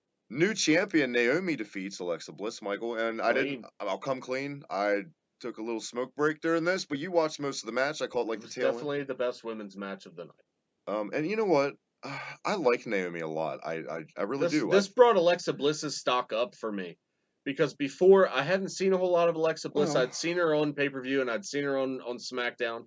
And I wasn't real impressed, but this was one of those matches for me where I thought Alexa Bliss actually shined a little bit in some of the things that she did, which I didn't know she could do. I found out Alexa Bliss is actually pretty technically sound as far as grappling and chain wrestling goes. And she can also do some things from the top rope agility-wise that I didn't know she could do. But Alexa Bliss, for me, actually got over with me more in this match than Naomi did. The finish was botched a little bit, but aside from that, it was a pretty good match. With the booking in this, I get it and I don't. And I do think Naomi's stock definitely rose in this because they did exactly what they needed to do. They needed to make another credible women's contender in this division or whatever. So they accomplished that. Did they tell a story? What do you mean? In ring or with this whole feud in general? I mean, it's just been a trash talk, old school fucking. I mean, it was very quick. It Like, was. Naomi's only been back for it's a February 10 minutes. pay-per-view. and But anyway, they just put the belt on her. I get it and I don't. And what I don't get, I do agree. Yes, Alexa Bliss, she'll come out looking stronger if there's a rematch and maybe she gets the title back eventually. If it just goes nowhere after this, I don't get the booking. But I don't think they. I think Alexa Bliss is money in their eyes. Naomi got the belt because she's from Orlando and that's where WrestleMania is. That's the reason why she got it. GRAPPLEVISION, what do you think of Naomi as the new champ on SmackDown? I think she I feel like she does deserve it, but it's weird because she's in. This might be me, so I'll ask you: do you feel like Naomi has translated from the old era to the new era, or does this feel like a random Jack Swagger just won the title? I would say it's more a case of the unknown because I don't think she was really tapped to the fullest during this old era, quote unquote, with the Funkadactyl shit. I think she was just more backdrop filler. Well, obviously because she's part of an entrance to get her foot in the door. No, I agree, and again, fair assessment. but does it feel that way? Does she feel like a new face? Because I think I feel like the new gimmick, for me, yes, because I think for one, this new glow gimmick, whatever It's not the new. ecstasy It was the taking it was raver the gimmick same. helps. It's the same shit she was wearing when she was a well, heel. I agree with you that it helps. To an extent, she The didn't dye stuff her that hair wears green. She didn't helps. come out to the Jeff Hardy lights, but Yeah, she had the glow shoes and shit. not but to she was this a heel. extent. Now she's like full Jeff Hardy about it. You know what I mean? Like she had this weird Finn Balor, like Whoopi Goldberg headpiece she took off tonight. Nah, that's her new gimmick is feel the glow. I don't. All right. It's something. Here's what I'm saying. It's she. I definitely think that she works hard, and I definitely think that she's made a lot of big strides from when I first saw her, because she used to be pretty bad, and now she's not bad. She is not bad now. She's not a bad wrestler. So definitely has improvement. So I won't say that, you know, she's like an undeserving champion. It just, to me, and it, you know, I might be fucked up here just because it's something with me. It just feels like the old guard, and it's just because she was the face I saw then. You know, it's that old era of the female from, you know, back in those days when the wrestling wasn't emphasized. Even though she is a better wrestler, and that sucks. She's one of the because best athletes in the women's division. I think what really sucks, I think this may work against her, because some people are going to look at it the way, like, I see it this way, and I don't want to see it this way, because I can recognize that she's tried hard. But I think some people are going to see it this way, and it's just going to be like, toward the division. I don't know. It makes me feel kind of bad. I get both ends. I guess basically I'm seeing it as them and this Stephanie McMahon run PR era we're in with WWE, where it's a strong black female character they're trying to promote. There is a lack of that, obviously, on the roster. I mean, other than Naomi, you have Alicia Fox, who's like in this weird sex threesome triangle with, I don't even know what the fuck that is, but it's definitely not needed. They're giving her something to do. I definitely know situation. I know why they're doing this, and it's not just, I'm not saying because she's a lady of color, but let's be honest, they want to appeal to as many demographics as possible. So that is a big reason. She is talented in the ring. I don't think that had anything to do with it. You don't think it had anything to do with it? I don't think her being black had anything to do with it. When is the last time there, besides Jazz, I know you're going to jump and say Jazz, there was a strong, dominant, black female women's champion? Yeah, but I wouldn't, that's my whole point there. You would never look at Naomi as far as her in-ring style and say strong, dominant. I like I said, I feel like this was just a matter of right place. No, right this time. is totally what this is. I'll say right this: now. I'm not sure if race had a hand in it, but Mike, I would say this: I would not jump so quickly to say that race may not have been a factor in it, from a company that quite literally promoted people just because of their race. Yeah. Like, you know, Bruno was promoted because Italian, and that's back forever. And then you can go back to, like, Barik was promoted because race. And then you get to a point where we're running out of races to milk, so let's make this Samoan guy Japanese and make up our own fucking with Yokozuna. It's like, Filipino market? Want some TJ Perkins? My whole. You had Batista, but he's gone. My whole thing. Boy, they really that I would. think it had a if lot I was less Filipino, to do with race and a lot more to do with the fact that she's from Orlando. And that's where Mania's at next month. So they'll have that hometown. I think that does have a big deal on it. I don't know if it had to do with race. I don't think it had nearly as much to do with Guys, race. you know what I also think this is? I think this is a test run. For one, it's on SmackDown. It's okay. We need more women's stars. It's a test run, and we'll see how she does. It's my biggest fear with her is mic skills, because I heard her after she won the title tonight. And it's just, you know what I mean? Yeah. It's so rehearsed, I guess, for me. But let's get on to the meat and potatoes. Obviously, that's my biggest thing with the women's division on SmackDown as a whole. That's why I feel like Alexa Bliss was pushed as champion, because I feel like that is a pretty big pile of bad promos they have in that. I feel like Alexa Bliss is the best promo you're going to get out of that bunch, aside from maybe Carmella, who they're trying to push. She is really good on the mic. Yeah, she's very. That's underrated. why I feel like she was pushed more than anything. Like I said, she plays the bitch so well. She really does. Like I said tonight, her stock rose with me as far as in-ring ability, but I always knew that she was okay on the microphone. So let's get to the meat and potatoes, guys. The best part of the show, why we're all here. It's the fucking name of the show. The Elimination Chamber match, Michael. Pads. Fucking pads. Pads. The Elimination Chamber pads. Yep. Okay, I know we said at the beginning of the show, and I blocked that out of my mind. We've gone all over the places we tend to do with GRAPPLEVISION on the show, but we're back to the fucking pads. Not Maxi, not Stridex, Elimination Chamber pads. The grading looked brutal. There was no way to gimmick that grading. Yeah. When guys used to take bumps on that, like I've heard, I It think, hurt me watching it. what did Triple H say in that one documentary? It was like the Burger King Whopper grill marks Yeah. on their back. As soon as they took the bump, and it was fucking badass. It used to be called the realism Devil's match. Playground, didn't it? That was what it used to be called, the Devil's Playground. Okay, so Yeah. you gave it It a was fair the chance. Devil's Playpen. Yeah. We- Now it's the Now it's Devil's the Devil's Playpen. Yes. Oh, I love it. We started it's this match. kid You gave proof. it the time of day. We're like, all right, well, they'll still AJ Yeah. Styles and all these guys. Maybe they'll do something. You know, Yeah. you did, and then they started working. Yep. The first fucking bump on the outside, I fell off. I Cena. was like, Cena. It was Cena. because realistically, logically, we say this how many times, Michael? What the fuck sense does it make to climb in an Elimination Chamber match?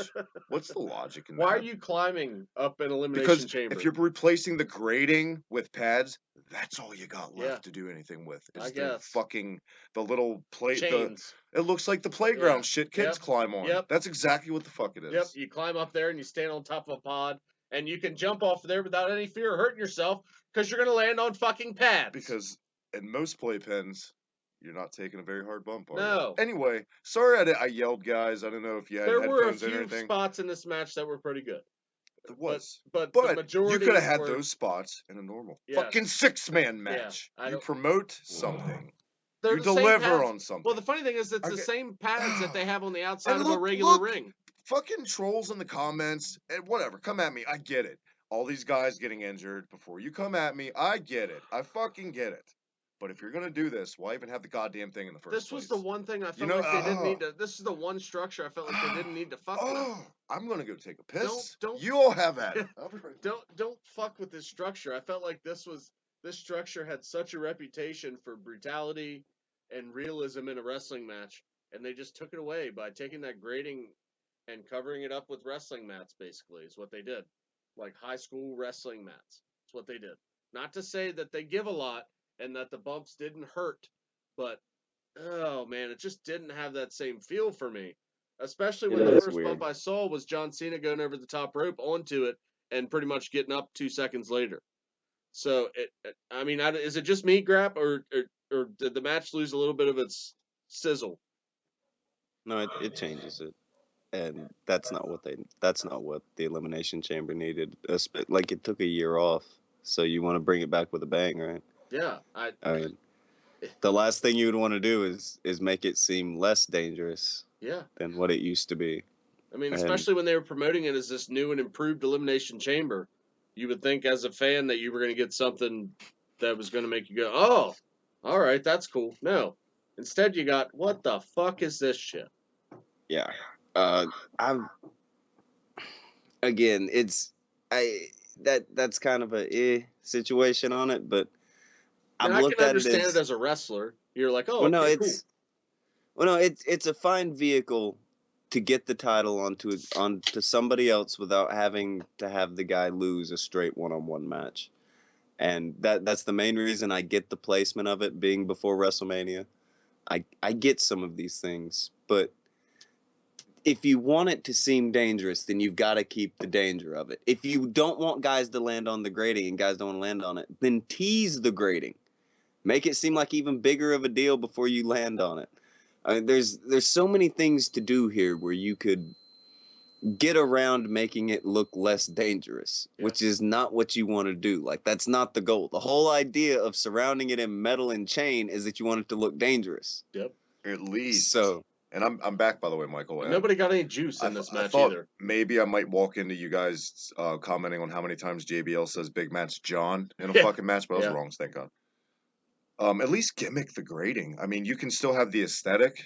Gimmick that shit. I mean, perception is everything in so many aspects of life. I if mean, you've ever sat on like some kind of went to Sonic, I think Sonic has the benches that Yes. have like grading with Yeah. the rubber melted over them. Yep, Yeah. Do that shit.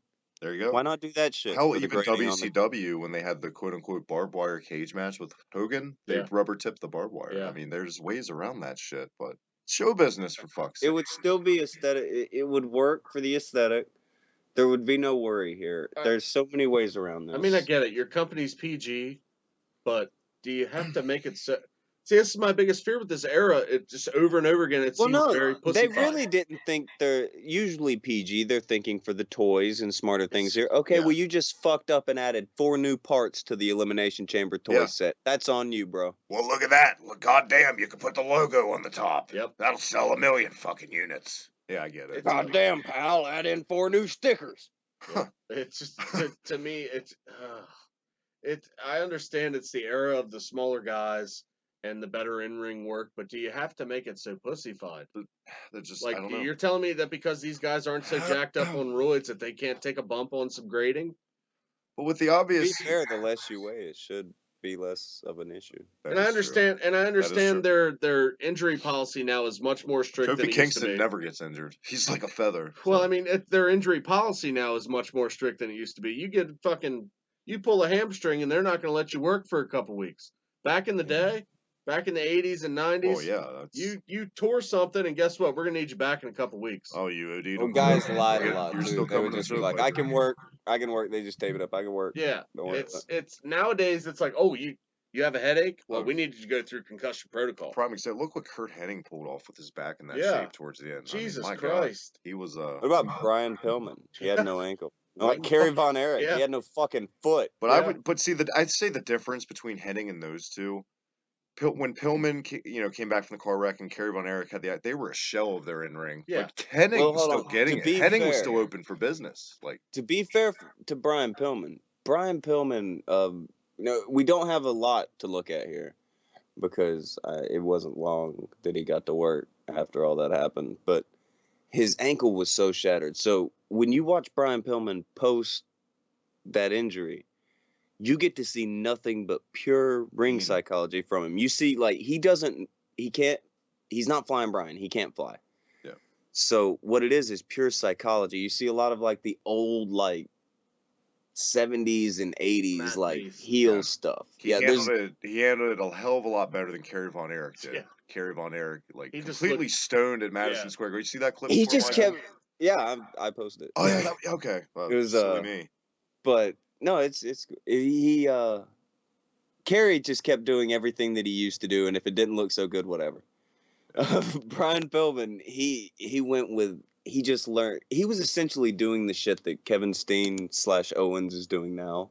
Basically, He was doing that back then. Yeah. With like the headlocks, Look talk what shit to Steve the Austin crowd, talk did shit to with his everybody. neck. Yeah. I mean, Steve Austin did the same thing. Yeah, by the time Edge. anybody liked Stone Cold, he went from being like an Yeah. insanely technical wrestler Yeah. who was so good. By the time anybody gave a shit about him, he was wearing 2 knee braces, had Yeah. a broken Yep. neck. he was Yep. Forrest Gump. Punch kick, punch kick, punch kick, stunner. That was the match. And everybody ate that shit up. So Well, now that we got the elephant in the room about this fucking chamber match, pads, all that bullshit. Let's get down to the actual match.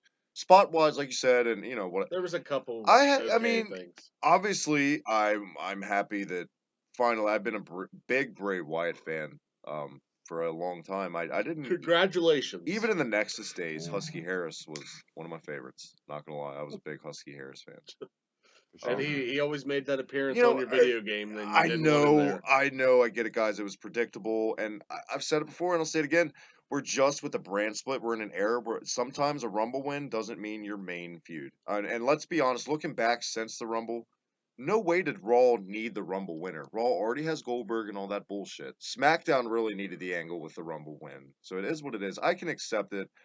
I guess I'm fine with Orton and Wyatt. I mean, it could be much fucking worse. Yeah. I mean, you were hyped on a Miz Cena match again, but God, I wasn't. I'm Well, glad you were. I never thought that was going to be a singles match at WrestleMania, Miz and Cena. I just thought maybe a little curveball tonight could have been thrown with the Miz winning the belt and then losing it on SmackDown. I think it would have been Nikki Bella and Cena Yeah. versus Yeah, Miz and Yeah, that's the Maurice. rumored That's the mixed big tag match. tuna Meltzer hot scoop or whatever. It's supposedly that mixed tag. Is that match. what's going down? Yeah. Yeah. Okay. Which I thought with the Miz winning tonight could have set up that feud a little bit better if maybe he would have won it. Well, now it underhandedly. gives Cena to come out and give a little farewell speech where you think he's going to go away, and gives Miz incentive to come up sneak attack him. Maybe Maurice help him. And then Nikki Bella's like, "Oh, girl, fuck this shit." She comes out to hate her man, blah blah blah. So Well, I think you're going to set up two separate feuds that eventually, in the 7 weeks that they have until WrestleMania, yeah, I think it's going to set up that mixed tag match. I prefer my mixed think Nikki tags with Bella- Sweet Sapphire and Queen Sherry, but maybe it's just me. I don't know. You love that Sapphire, don't you? You love She- seeing all that. Sapphire could get it. She was a hell of a worker, No, huh? she couldn't get it any Yeah. day.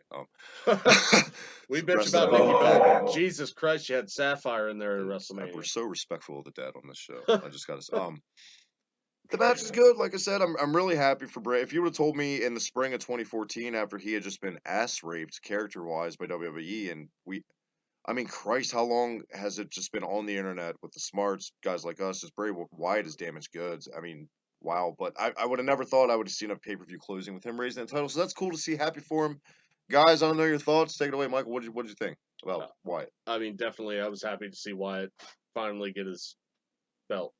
For me, it may be not the situation I would have envisioned for him to win it, but whatever, he got it. So it's another thing.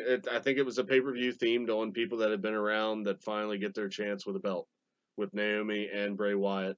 Now, obviously, two totally different kinds of talent. Picture Bray Wyatt coming out to Naomi's entrance. Oh God, Just doing that power just slide. glowing with those shit locks. He going. has the shit locks already, so, as you like to call them. I just call them the Rob Zombies, Yeah. but you go full shit locks. Anyway. But I'm happy for him. I don't know if I Just agree. keep picturing him. I don't doing know this. if I agree totally with how the match was booked. But I will be happy with the ending for once. Now, do you like this little segue into the Mania main event with Orton and Wyatt now? I mean, you're just accepting it basically. It is what it is. I mean, with the Orton, I guess I get it, but I don't think Orton needs to be in the main event as far as for the. Well, it's not the belt main event. on SmackDown. I could definitely see Wyatt working with somebody like maybe a babyface Styles, somebody like that, a lot better for me than him working with Orton. Grapp, what do you think about it? I thought that the match was it was better than most people would say it had any right to be. And I think that I don't know, I think Bray winning it's good for him to finally have this title to throw under his belt, but it's weird that he went so long without any belts and then now all of a sudden he's got 2 titles to his name and it's all going to be centered around handing Randy Orton the world title. Kind of irritating. But well, it's not necessarily a given that he's going to lose it to Randy Orton. I wouldn't say it's a given, but I wouldn't say it's the most unsafe bet either. Would be the perfect way to elevate Bray even more, though. I mean, if he goes over Orton at Mania, not only is Orton That'd be nice. very established nice. time champ, but the current Royal Rumble winner. Yeah. So. I would see it. I would probably book it way more with Bray going over than Orton going over. Oh, wouldn't it be nice? I would agree. I would like. And I think that's what's going to happen. Do I have to put in the Beach Boys song right now in the edit? By the way, Michael. Well, you're already going to have. Well, you're already going to have the Universal title change hands at Mania, so I think the WWE Championship will stay with Wyatt. And I could see him working with so many more people and be more interesting than I could see Orton working with. I'll go Nostradamus on it. And I'm going to predict. I agree. I'm going to do a little prediction here. I predict. I'm almost certain. I think Bray Wyatt is your champion to take you into the next year of wrestling. I think by the end of our Fastlane post show, we're going to be a hell of a lot more angry by the new champion. We'll probably be talking about then than we are now. Jesus Christ. With that fucking main event clusterfuck. But guys, first of all, thank you, GRAPPLEVISION, for trudging through. That was Elimination Chamber. Real quick, we brought the top 3 back. I know it's been a long show, guys. If you're up for it, GRAPPLEVISION, you want to stick around for the top 3? Let's do it, man. I don't know. I ran the Iron Man last time, so I may as well. Yeah, we got a perfect record. Let's keep doing it. You want to do it? All right.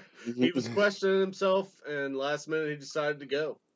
He almost tapped. He questioned himself as a man. Trust me, this doesn't take very long. We usually run through these pretty quick.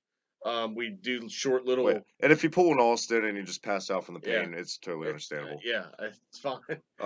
Last week, Michael, our top three last week was top 3 territories of all time. It's super fun to do. This top week, 3 territories. If you haven't listened to that episode last week, you need to listen to it. That was it's always going to be our segment to end the show, guys. So if you don't want to listen to our whole show and you just want to find the top 3, go to the last 10, 15 minutes of it and you'll find it.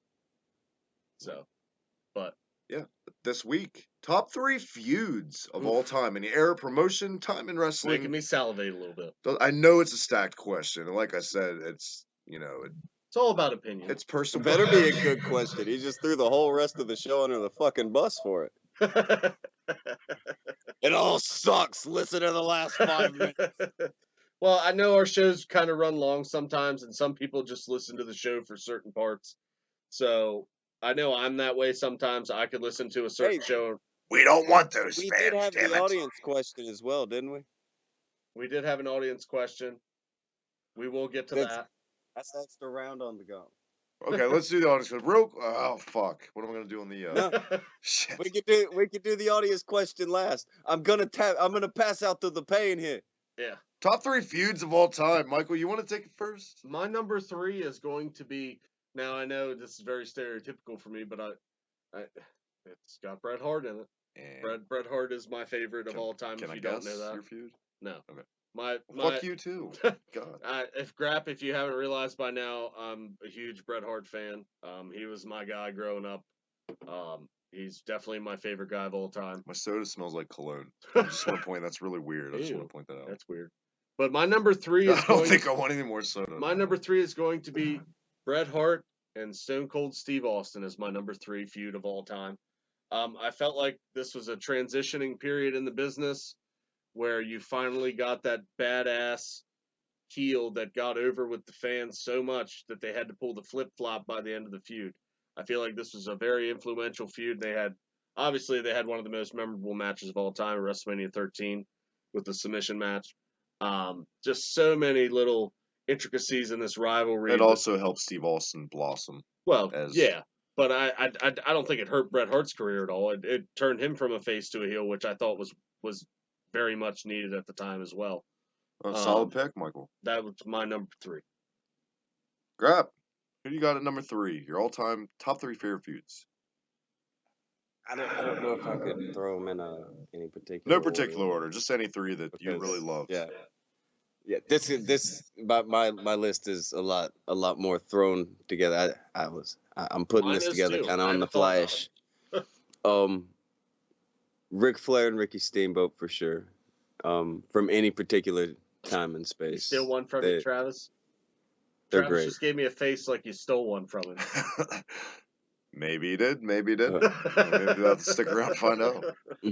Flair and Steamboat was that was one of the feuds when I was younger that I thought was like I would watch them wrestle and it was like I don't know, Steamboat, he always had like, well, not always, but like just the way that he was the family dude, you know, and like he would bring his family out with him, and then like here comes Flair with like 15 women on his arm, and you know, bleach blonde hair, and just he was everything about the dude. They were total opposites, you know, tan, brown hair, you know, white dude, blue eyes with the fucking bleach blonde hair, you know. This, you know, total polar opposite dudes. One dude's family focused, one dude's, you know, riding and partying and shit.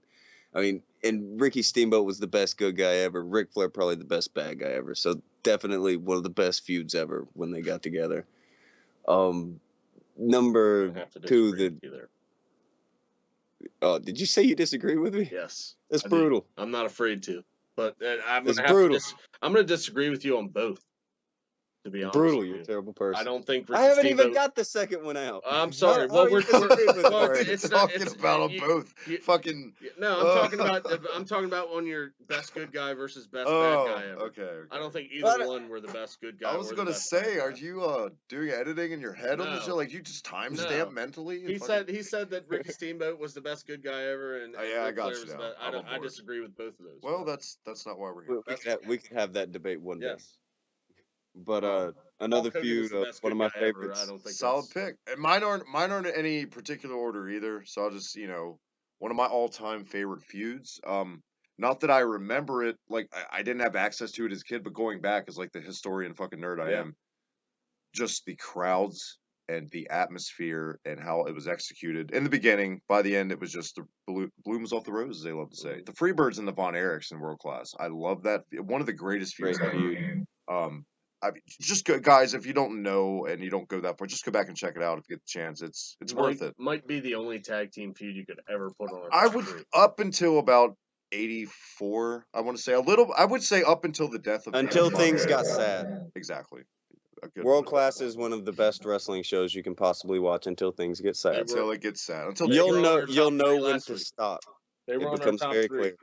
territories last week. Michael, what you got next to your top three feuds? I think I'm gonna go with a pretty obvious one. Austin McMahon. Austin and The Rock. Oh, Austin and The Rock. Got to. How do you not have that in your top three? Well, I don't, but you do. For me, you have The Rock and Stone Cold in there just for sheer duh. You know what I mean? Yeah. This was one of those times where you just had two guys that were red hot, that were on two different sides of the spectrum that you were just waiting to collide. Now you could say that they headlined 3 WrestleManias together. You could say that one feud was better than the other with however they timed the feuds with who was a good guy, who was a bad guy. It was the cataclysmic. I was gonna say Yeah. I don't know what the fuck I was gonna say. Yeah. It was that time in wrestling where, and so many guys have said it. I don't think we'll ever see another time where there were 2 Babe Ruths like that. They were the 2 top Maybe guys. Hogan and Savage Yeah. in that promotion, and the same promotion, I should say, not in the world. But it was beautiful. The stars aligned. It was fucking beautiful. Now, did they have the best matches of all time? Maybe not. But as far as feuds go, I don't think anybody got you fired up more to watch them wrestle than these 2 guys. Those did. 2 always entertain me more. Yeah. Their IC feud always entertained me more than any of their world title feuds. Yeah. Well, Because they did more for one. And Rock was that chicken shit Yeah. heel, like to full effect. And that Rock Rocky was always going to be the heel of the equation for me. That's staple pick. I can't argue. Nobody with. wanted to hate Austin, so it was kind of hard for that to happen. But Yeah. as far as I go, nobody got me fired up more to watch those 2 wrestle than to watch a wrestling match than those 2 guys did. Solid. So. What do you got next, Grap, on your feuds? I don't know if this that would one have been my is number 1 if we were doing them in order. Earthquake and the Guardian Angel, WCW. That's a hell of a feud. Oh, I'm sorry. Hold on, wait. Avalanche. All the Guardian Angels. What are you just talking about? One, it was the whole troop, son. What about Ernest the Cat Miller and Alex Wright? That was a I hell thought of you a were gonna say feud. Glacier. Oh. See, we need an honorable mentions. we're gonna leave out so many did great that last Berlin week. matches. So many big money matches. Yep. Your Alex Wright Yep. fucking Ernest Cat Miller. hanging from the rafters.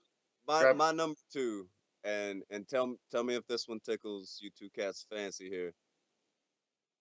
Andy Kaufman and Jerry Lawler. Oh, that's a good one. That's a good one. That is one that goes off a lot of people's radar. Yeah, a lot of people don't remember that. Yeah, it was. That was one of those. That was one of the first times where entertainment and wrestling kind of collided. It did it in such a real way. Like people can talk all the shit that they want about Andy Kaufman, blah blah blah. Well, I don't care. The guy, he got wrestling in a way that wrestlers don't get wrestling. Well, he was if that makes sense. He was a fan of it. Like essentially, he was a mark. Yeah. He was a huge fan, and from a young age, he wanted to be a bad guy wrestler, and he got what it was to be that kind of guy, to be that guy. He understood it, and he was so good at it that it took like one move. Like when the confrontation finally happened between him and Lawler, it literally took like one move. Like Lawler like puts his head down to let him have a headlock, and he just lets him take it. I mean, just go and watch. Like, don't just watch the match. Watch the build up. Yeah, and that was the best. Fuck the match. I mean, yeah, it was cool with the pile driver and the ambulance spot taking up. But the match is crazy to watch because of the crowd. Yeah, but the crowd is going ballistic. Could you imagine if Andy Kaufman won? Yeah, what the crowd the would have build done for this was years, like over a year. Like he's wrestling women, and like it's one of the best builds, one of the best payoffs. The groundbreaking because you get what you want. The groundbreaking use of crossing the lines of reality on David Letterman, which nobody saw anything like that at the time. Which was all a work, but nobody thought that. But I think that Kaufman and Lawler, they really don't get enough credit for this feud. Like they were great friends in real life. That's the funny part. Well, no, that's the thing, though, man. I mean, this was really one of the best pulled off feuds ever done by and again, I am no huge fan of Lawler, but I will give credit where it's due. This was one of the best pulled off feuds of all time. And well, Like and you know I what? think this trumps the WrestleMania 1 feud personally. And it's a fucking shame because, you know, the common fan who's getting like WWE Network and stuff, this didn't happen in WWE, so of course it's not going to go down as quote unquote one of the best feuds, and It's people are not on going the to network. learn about it. People have to go out. I will say one of my favorite promos of all time was in the build up, the road to this match, the way Andy Kaufman pronounced soap. And Yeah. that one, not safe, This- or however, yeah, fucking love that. This shit. is so. Yeah. So Not safe. Memphis, Tennessee. Yeah, it was Yeah. beautiful shit. I'm not from Memphis, Tennessee. Great pick. My I'm number from two. Hollywood. My number Great two, shit. you rotten individual, is Ric Flair and Ricky Steamboat. For the same Yeah. reasons, the exact same reasons. No need to, dive into it anymore. I love the feud. Well, you can take the feud from the '90s if you want, or even the one from the early '80s. Yeah. See, I 'cause they did it a couple times, you and said every time it was 70s good. for the U.S. title. When it, Yes, sir. That, Well, I would did say they bring did. that into the early '80s? I would say that's when the feud was the most intense during their U.S. '70s feud because they did the spot where kids. you'd see it later on where the Horseman rubbed Ricky Morton's face in the concrete. Flair did that with Steamboat a decade before in the '70s. Yeah. It was good stuff. But Michael, now is this your all-time favorite or no order or just? I probably would have put The Rock and Austin at number 1 if I was going to do them in order, but this would have been my number 2. My number 2 feud of all time: Hulk Hogan, Andre the Giant. Maybe another one that Boo. you can boo it all you want. The Throwing build tomatoes at you. this drew over 90,000 people. So It drew 78,000 or something. whatever Michael. you want to say. Back then, that's If unheard that. of. So this drew. I'll be fair. It was just predictable. I'm not, I won't throw too much poo on the party. I mean, it you was could- just a predictable one. I'm sorry, but the feud itself. I mean, if you were in that time period when this was going on, this was like the colossal. I was not even born yet. But So you weren't in the time period. No, you're but saying it like you're in the time. But no, I've read about it and I've watched things about it, and You would have just had to be there. If you were there when I watched the VHS for the first time, I you would have realized. Yeah, but this was like one of those moments in wrestling where you had these two guys where you couldn't see either one of them losing. Like, it was one of those where you're picking a match and you're like, well, here's a guy who hasn't lost a match in fucking 15 years. 5 years. And 5 years so earlier, I would have agreed with you. But this was obviously Andre's in-ring health. It was a passing the torch thing. I'm just saying for the... It's one of those in the time. You have to look at this one in a bubble. He booed on my pick, which is fine. But no, I'm sorry, but you got do have to look X-Pac at this heat one on in a your bubble. pick. You It got was good good weight. for what it was. I mean, it was tight. It was between that and the Test and Scott Steiner feud. Oh, I thought you were going to say the Lover Lever Shane McMahon match. Goddamn, pal. Bring Sorry, it up, Test. this one just caught over top of that one, so I went with Andre and Hogan. Man, that Scott Steiner Test feud. I got to go back. That I was got the network. The match starts off real hot with Scott Steiner tripping off the apron. Yeah. So but anyway, this, There you have it. 90,000 fans, or you can call it however many you want, but it was still a ton of people there. Well, The build up to I this, can see maybe how it maybe was a the hard greatest call pay per between view of that all and Test. time. If you look at the card, it had maybe the greatest match of all time on it with Randy Savage and Ricky Steamboat. it also had Coca Beware and Butch Reed, though, so I don't think it's... Good match there. Anyway. We also had Adrian Adonis. Good. I can't argue In with your pick. undies. I can't. I'm not going to boo, but maybe GRAPPLEVISION. I shouldn't have booed. Well, you feel entitled to do as you wish, because I'm sure Michael has booed somebody. I already booed send yours, so. Hibiki security over to me to take my sign. I need Ralphus ASAP. Where is he?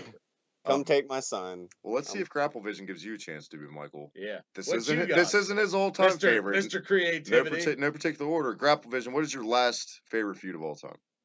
It might be my number one. I can't really put them in order because, I'm me. But I've got to kind of explain this one a little bit probably. Diesel and Mabel. No need to explain it. I get it. Oh yeah. Oh man, that was a strong second. Honorable mention. Bertha Yeah. Strong I style. miss Mabel's the roster. fuck. I miss the fuck out of those Mo promos. You just don't know. But Me too, brother. Oscar. The war between the USA and Canada that Ooh, has been randomly going on in wrestling forever. the That's one of my unbridled, favorite feuds ever. It's the like unbridled two hatred. There's countries, no reason. So no two yeah, wrestlers, two just countries that are countries. totally in okayness Boo. with each other, but in wrestling, they are at war and have been at war for like 30 years. Oh, in wrestling, that's fucking. We don't let Canadians on this Hatfields and show. McCoys. In pro wrestling, Americans and Canadians have been at war Yeah. That's for still like going on 30 in this years. show. Fuck your No, other they'll feuds just- with the Libyans and the fucking the Canada and USA wrestling feud is like No, think about this. This feud is so intense. Like, I don't know if people have caught on to this. it is. This I is agree. how intense it is. But it's weird because it's low key. So many people, when you bring it up, they're like, "What are you talking about?" But No, it was we- literally it was to a Yeah. point in the late '90s. Like I watched an ECW. I think it was Guilty as Charged the other night. And looking back, Lance Storm literally turned heel because he was from Canada. He was a Cyrus, they had a Canadian heel commentator who was Yep. constantly putting over Canada. I remember that. Yep. But this is a war that's always gone on, and it's to such an extreme. Fuck the late '90s, man. When we were attacked by terrorists during 9/11, do you know who they put the heat on? Not an Arab. People bring up Muhammad Hassan. That was years later, bro. They put it on the. You know Hearts. who they put it on? The They put it Hearts. on. No, they put on some Canadians, the un-Americans, man. Remember? Yes, Canadians. I remember that.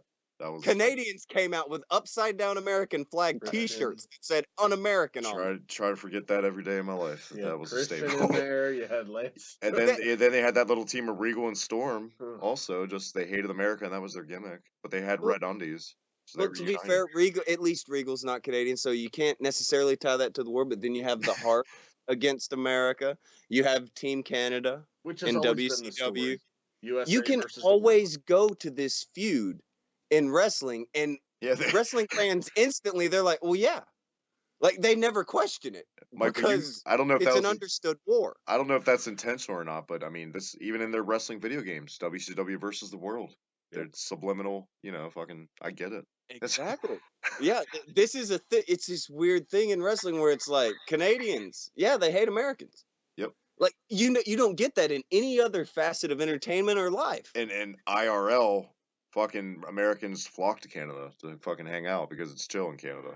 So Yeah, the countries are totally chilled, but in pro wrestling, these countries are at war. yeah, Well, It's one of my favorite feuds ever watch because a you can just hockey go game. to it whenever. I can use this feud on an independent circuit anywhere in the country, and it will automatically work. Yep. People will jump at it. Oh yeah, Canadians and Americans. Yeah, this happens all the time. and if you say if you're introduced as from Calgary, people will hiss. Literally, they will hiss. Ew, he's a Canadian. Oh, you're Yeah, I can't. You know what? Alberta, Canada. I would say the most underrated feud from the whole Attitude Era, because it came at the birth of it, was that Hart Foundation versus the USA era. Those crowds were red hot, both Canadian and that- American crowds. Again, that was a branch of the a Great lot of America-Canada War. And Yep. a lot of people give Bret Hart shit for his mic work, but who really It's started? It's not that bad. Who really heated that fucking thing up? I also think Brett's been his own worst critic about his mic, and I think secretly maybe Brett knows he's a little bit better than he is, and that's just Brett being Brett. And he's like, It's Well, popular I've to never heard bash the anybody say guys that who are before. I've heard the around exact right in that opposite. period where WWE was losing money because everyone wants to act like they know the reason that it went out, business was down, so everyone has an opinion. So Brett gets a lot of shit. I've always heard the exact opposite. That a lot of people think that Bret thought he was a lot better than he was, but He probably does. But when you're Brett, you probably can earn a little bit of that. I'm just sorry, like, but I a just don't. bunch of those guys on top, they've earned a little bit If of it that. wasn't for Bret Hart, I don't think that whole feud would have ever gotten the steam that it got. well, yeah, they needed the main event heel. Who's left? Jim Neidhart, Bulldog. I'm just saying, Oh, you know what? And if Owen you and take Pillman Bret Hart at some out of that point would have been equation, world title if you guys. take Bret Hart out of the equation, does that feud ever even happen? No, not at all. I mean, and it's still heated to Not this on day. that. It happens, but not on that level. Maybe on a mid. Lance Storm won't be around to lead the group for another Yeah, couple and, years. and Jim Duggan won't turn Canadian I'm and shave just his saying, beard I again. don't think. I wouldn't necessarily say it's Canada versus the U.S. I would have said that it would have been Bret Hart. Well, it wasn't your turn, so you booed it. You didn't like it. I did. It was You kinda- guys You didn't like booed your it? picks. Maybe we'll set a new record and you can both boo me simultaneously. That'd be super. Because mine is my all-time favorite, It was a predictable feud. It is based off nostalgia when I was a kid. 1989. Can you guess? Bret Hart, Randy Savage. Bret Hart and Randy Savage in '89. Randy Savage. Hulk Hogan and Randy Savage. I was going to say that one. I'm glad I didn't say it. Strictly childhood nostalgic reasons. Glad I didn't say it. I just love it. I can't help it. Come at me. It's guilty pleasure feud and my all-time favorite. It just gets me. It gets me every time I go back and watch it. I love those mega powers, don't you? I love when You they loved them when exploded all over Elizabeth's face. The handshake. And the goddamn handshake. That's just me. The handshake. That does it. Am I booing me, Michael? The secret weapon. No, I was going to say that. I didn't. I chose to leave that one out. It's totally one of those more predictable picks. That was going to be one of my honorable mentions. Do you think I was going to go like left field hipster and be like Masato Tanaka and Mike Awesome or something? Yeah, that's where I thought. Oh, for fuck's sake. The mega power secret weapon. I yeah. thought you were going to go Miss Elizabeth's flat ass. Yeah. Say what you want, but Taz and Sabu, I mean, the match is shit the bed, but the build-up, Paul Heyman knew what the fuck he was doing. Guys. He made Taz out to be... It's like a fucking dentist appointment, though, wasn't it, GRAPPLEVISION? Before you knew it, we got through the top 3. We did it, guys. Yep. We did. It's been another marathon of a show. Always in GRAPPLEVISION's on. Don't forget that fan question. Wait, there was a question. God damn it. Yes, I forgot about the fan question. Don't ring the bell yet. Don't ring the bell. Don't ring the bell. Don't ring the bell. Speaking of Canadians and screw jobs and stuff. Anyway, we're gonna end the show with an Ascension question. Not correlating Melody with the question from Melody with the word screw job. Just saying. She's from Melody, as usual. Thank you, Melody, for your question once again. Her question, Michael, is Melody's down there in Alabama with you. She's the Riddler. She got questions every week. The gist of her question is: do we think the Ascension deserves better, and should they be pushed? I think it definitely. How could you say not? They need tags on SmackDown. It's still salvageable. Take it a little more serious, and maybe you got something. Guys, real quick, what did you think of that? Well, your thoughts? I agree. They're better than anybody's giving them a chance for, and I've said that since day one. Okay, I don't know if anyone's aware of this or not, but even fucking Bret Hart didn't have the control over what he wore. He would come to the seamstress lady every month, and she'd keep trying to sell him on hot pink until he finally took it. Okay, it's not their fault what they wear. That's not on them, and everybody buried the fuck out of them on that.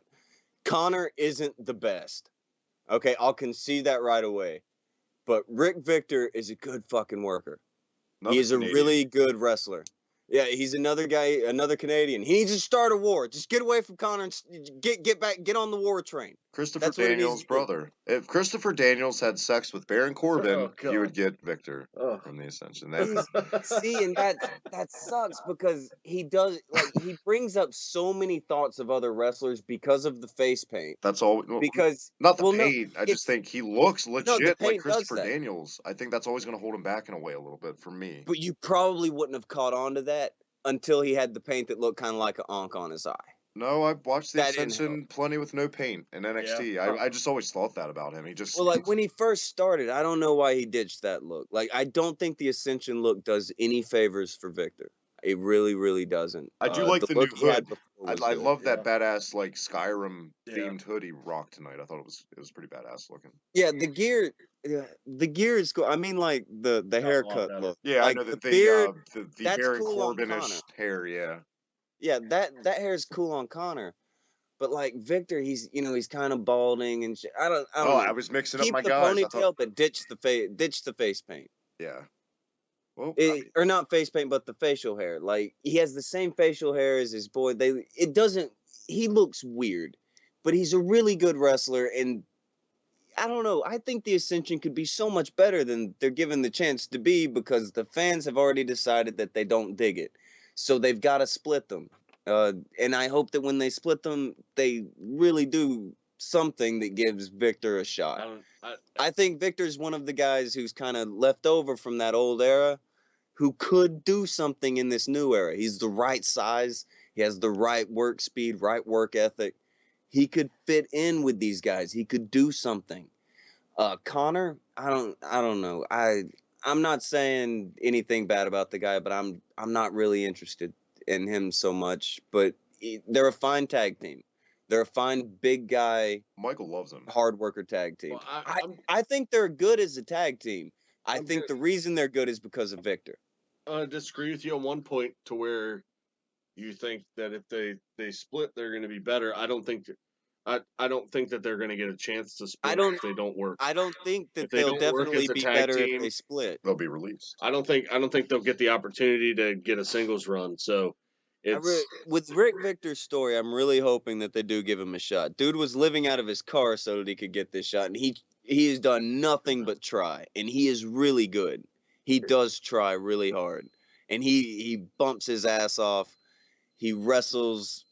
I mean, he's limited in what he can do out there, but when he's in there, I mean, honestly, when the Ascension's wrestling, guys, tell me, who is the better of the two, Victor or Connor? Honestly. Without a doubt, Victor. Yeah. The little one, because Okay. I mixed them up. Connor looks like a rat, right? He was on NXT originally, the big guy. Yeah, Connor the big. He looks weird. I'm not against him. Like, I could see him being a big, mean heel. I don't know what to do with him. But like, I see Victor and I'm like, oh fuck, potential. But I see him as like a mid card heel. I You think could a have made guy like a whose Road Warriors biggest tag team. aspiration. You could have made like the LOD type with Connor and Ryback before they gave Yeah. up. Well, That may have worked. Connor's original partner, they were both big, and it probably would have worked better. And people wanted to reject it as a Road Warrior thing, and I get that, but they're just goth guys. I mean, how else are you gonna convey goth guys? Yeah. I mean, I You know, think big, eventually dark, they're going to mean get their heels. shot. I think They eventually, tried to come up with something. I think they will. especially on SmackDown, I think eventually they're going to get their shot. I think, especially with their look being changed now, I think that they'll definitely get a better look from the fans as well. I think they we'll see. deserve to get another shot, think the but I fans don't know I if think they're going to while they're together. Well, luckily for I them, think fans they're are tame. fickle and they change their mind every Yeah, 5 they just goddamn need minutes, so. more TV God, I hope exposure so. with this look, and to actually fans to actually get to see them win every once in a while, like they saw on SmackDown last week. That's the thing. They have to take the chance on them to Yeah. win. Like, I understand the fan switching thing, but remember, like, the New Day. The fans hated the New Day when they first showed up. And then they went Okay, with it. and they switched with them. But look at how quick that happened. Yeah, but they The didn't Ascension's just. been around a couple years now. I think the difference is though they didn't just alter the wrestling attire of the New Day. They totally flipped all the characters, everything about it. With the Ascension, I think all they did was alter the. I think the New Day did. Nothing, and I'll be the biggest defender of the Ascension talent wise. We've always said on the show, it's never been like a fault of the Ascension. We've No. never looked. It's totally how they've been booked. They're Just shit they're the bed. they're very good in the ring. It's I think not they're a good very tag team. hard to write on the fucking sheet, Ascension wins. That's all you have to do. Yeah. You have to just do that. And they will get over because they are the meanest looking guys on, like, they look mean as fuck. Yeah. I don't know why that's a problem. They can be pushed and it work if you commit to it, but they won't commit to it because they just sat there and pissed it away for so long with them. Well, that I think that's what's gonna fuck it all up. if I'm not mistaken, didn't Connor have a wellness policy violation or two? Yeah. That didn't help their case either. Yeah, I was just about to say I forgot about that. I thought maybe That's I think- another I think reason the first why I one think- was in the midst of their debut on the main roster when they were Yeah. still getting. Well, no, it was I want to say last year, the same time that Adam Rose had his thing. yeah, when they did that big that bulk guys getting suspended or whatever. Yeah, it was during that, and that's another reason that I think Victor gets away. He's probably going to get a little more leeway because it's not taking any of the heat from that shit. Yeah. And I don't know. You would have to keep him off TV for a minute. I don't say necessarily completely change his gimmick. Keep him as kind of a creepy dude, but you know, a mid card dude that's shooting for the U.S. title a couple times. I don't think that's that. If that that's happens, I out think of it's more realistic if that happens to see him go down to NXT and get repackaged. Yeah. I don't think they would just. I'd like to see it. I'd I like. don't think them to give him a chance. I just can't see him being a single star right there on the main roster. Without. I think at first Connor was what got his foot in the door, being the big guy, Yeah. and it was something Oh, for him to without get doubt. in there. But now that he's there, I really think that Connor's the worst shit that happened to him. Well, Definitely. Because I agree. at this point in time, had he just bullshitted around NXT and not went ahead and got into the Ascension gimmick, Victor very likely would have hung around into this era where wrestling started to matter a lot more. Well, And Victor would have had eyes on him, and Victor would have got a lot more shit thrown his way. exactly. We literally just got done saying that old guard of women that stink from the old era women. can you say that about that first batch of NXT guys, except Daniel Bryan? Yeah. Justin Gabriel, fucking look at it. I mean, Yeah. my God, Heath that Slater. Yeah, for every Daniel He's- Bryan and Seth Rollins story that got a you Darren got Young. there for many years, you would get a Bo Dallas. You would get a, One of and them. nothing against one Bo of them's an Dallas, announcer but now. he was never going to be the top guy. Michael. one of the top guys they tried to bill in the first season of NXT is now the SmackDown, one of the colors SmackDown announcers, David Otunga. So there you have it. Yeah. Case of there you have it. Guys, we did it. Once again, thank you, Melody, for your question. Thank you, Grappleview. I know, right, I'm Michael? spent. I know. We feel like you went Broadway with. God. I made it. Didn't tap. How did we make this shitty ass show last this long on our podcast? I don't 'Cause know. we I didn't mean, really- I think our show, it wasn't shitty. I'm talking about the pay-per-view. Yeah. God, you're just all about throwing the show under the bus. I think it's because we talked about everything but the fucking Yeah, paper. I think we danced around it. Basically. We literally talked about everything and its mother and sprinkled some things that may or may not have happened on the pay-per-view in there with it. Trust me, Grapp, we could have went 10 more hours with the shit that Travis and I talk about sometimes. Just I'm not mad at it. One more time, GRAPPLEVISION. Where can everyone check you out on Twitter and all that good shit before we send you out of here? All right, I'm on Twitter. I'm very new to it, so be gentle at Tonkasaw. And if you want to look at my video doodads, then those things can be found over at youtube.com/the GRAPPLEVISION or just GRAPPLEVISION. I don't know why I said the GRAPPLEVISION. I think you're fucking Brian Kendrick. No, that's me with my. Yeah, I got confused with where you can find you guys, whereas at the Hibiki TMD cross promotion plugins. I dig that. Yeah, Michael, at Mike the Slam Pig, me at the Big TV, like a friend GRAPPLEVISION said. Thank you once again, man, for taking the time to come on the show, even though it was a B-level pay-per-view. We did it. But yeah, for me, for Michael, for GRAPPLEVISION, that's it. That's all we got. You guys got to go. It's been a long night. Stick around for the regular show this week. Slam Pigs podcast coming back, full effect. Getting ready to hit that 1 year mark. We'll catch you guys next week. Have a good one.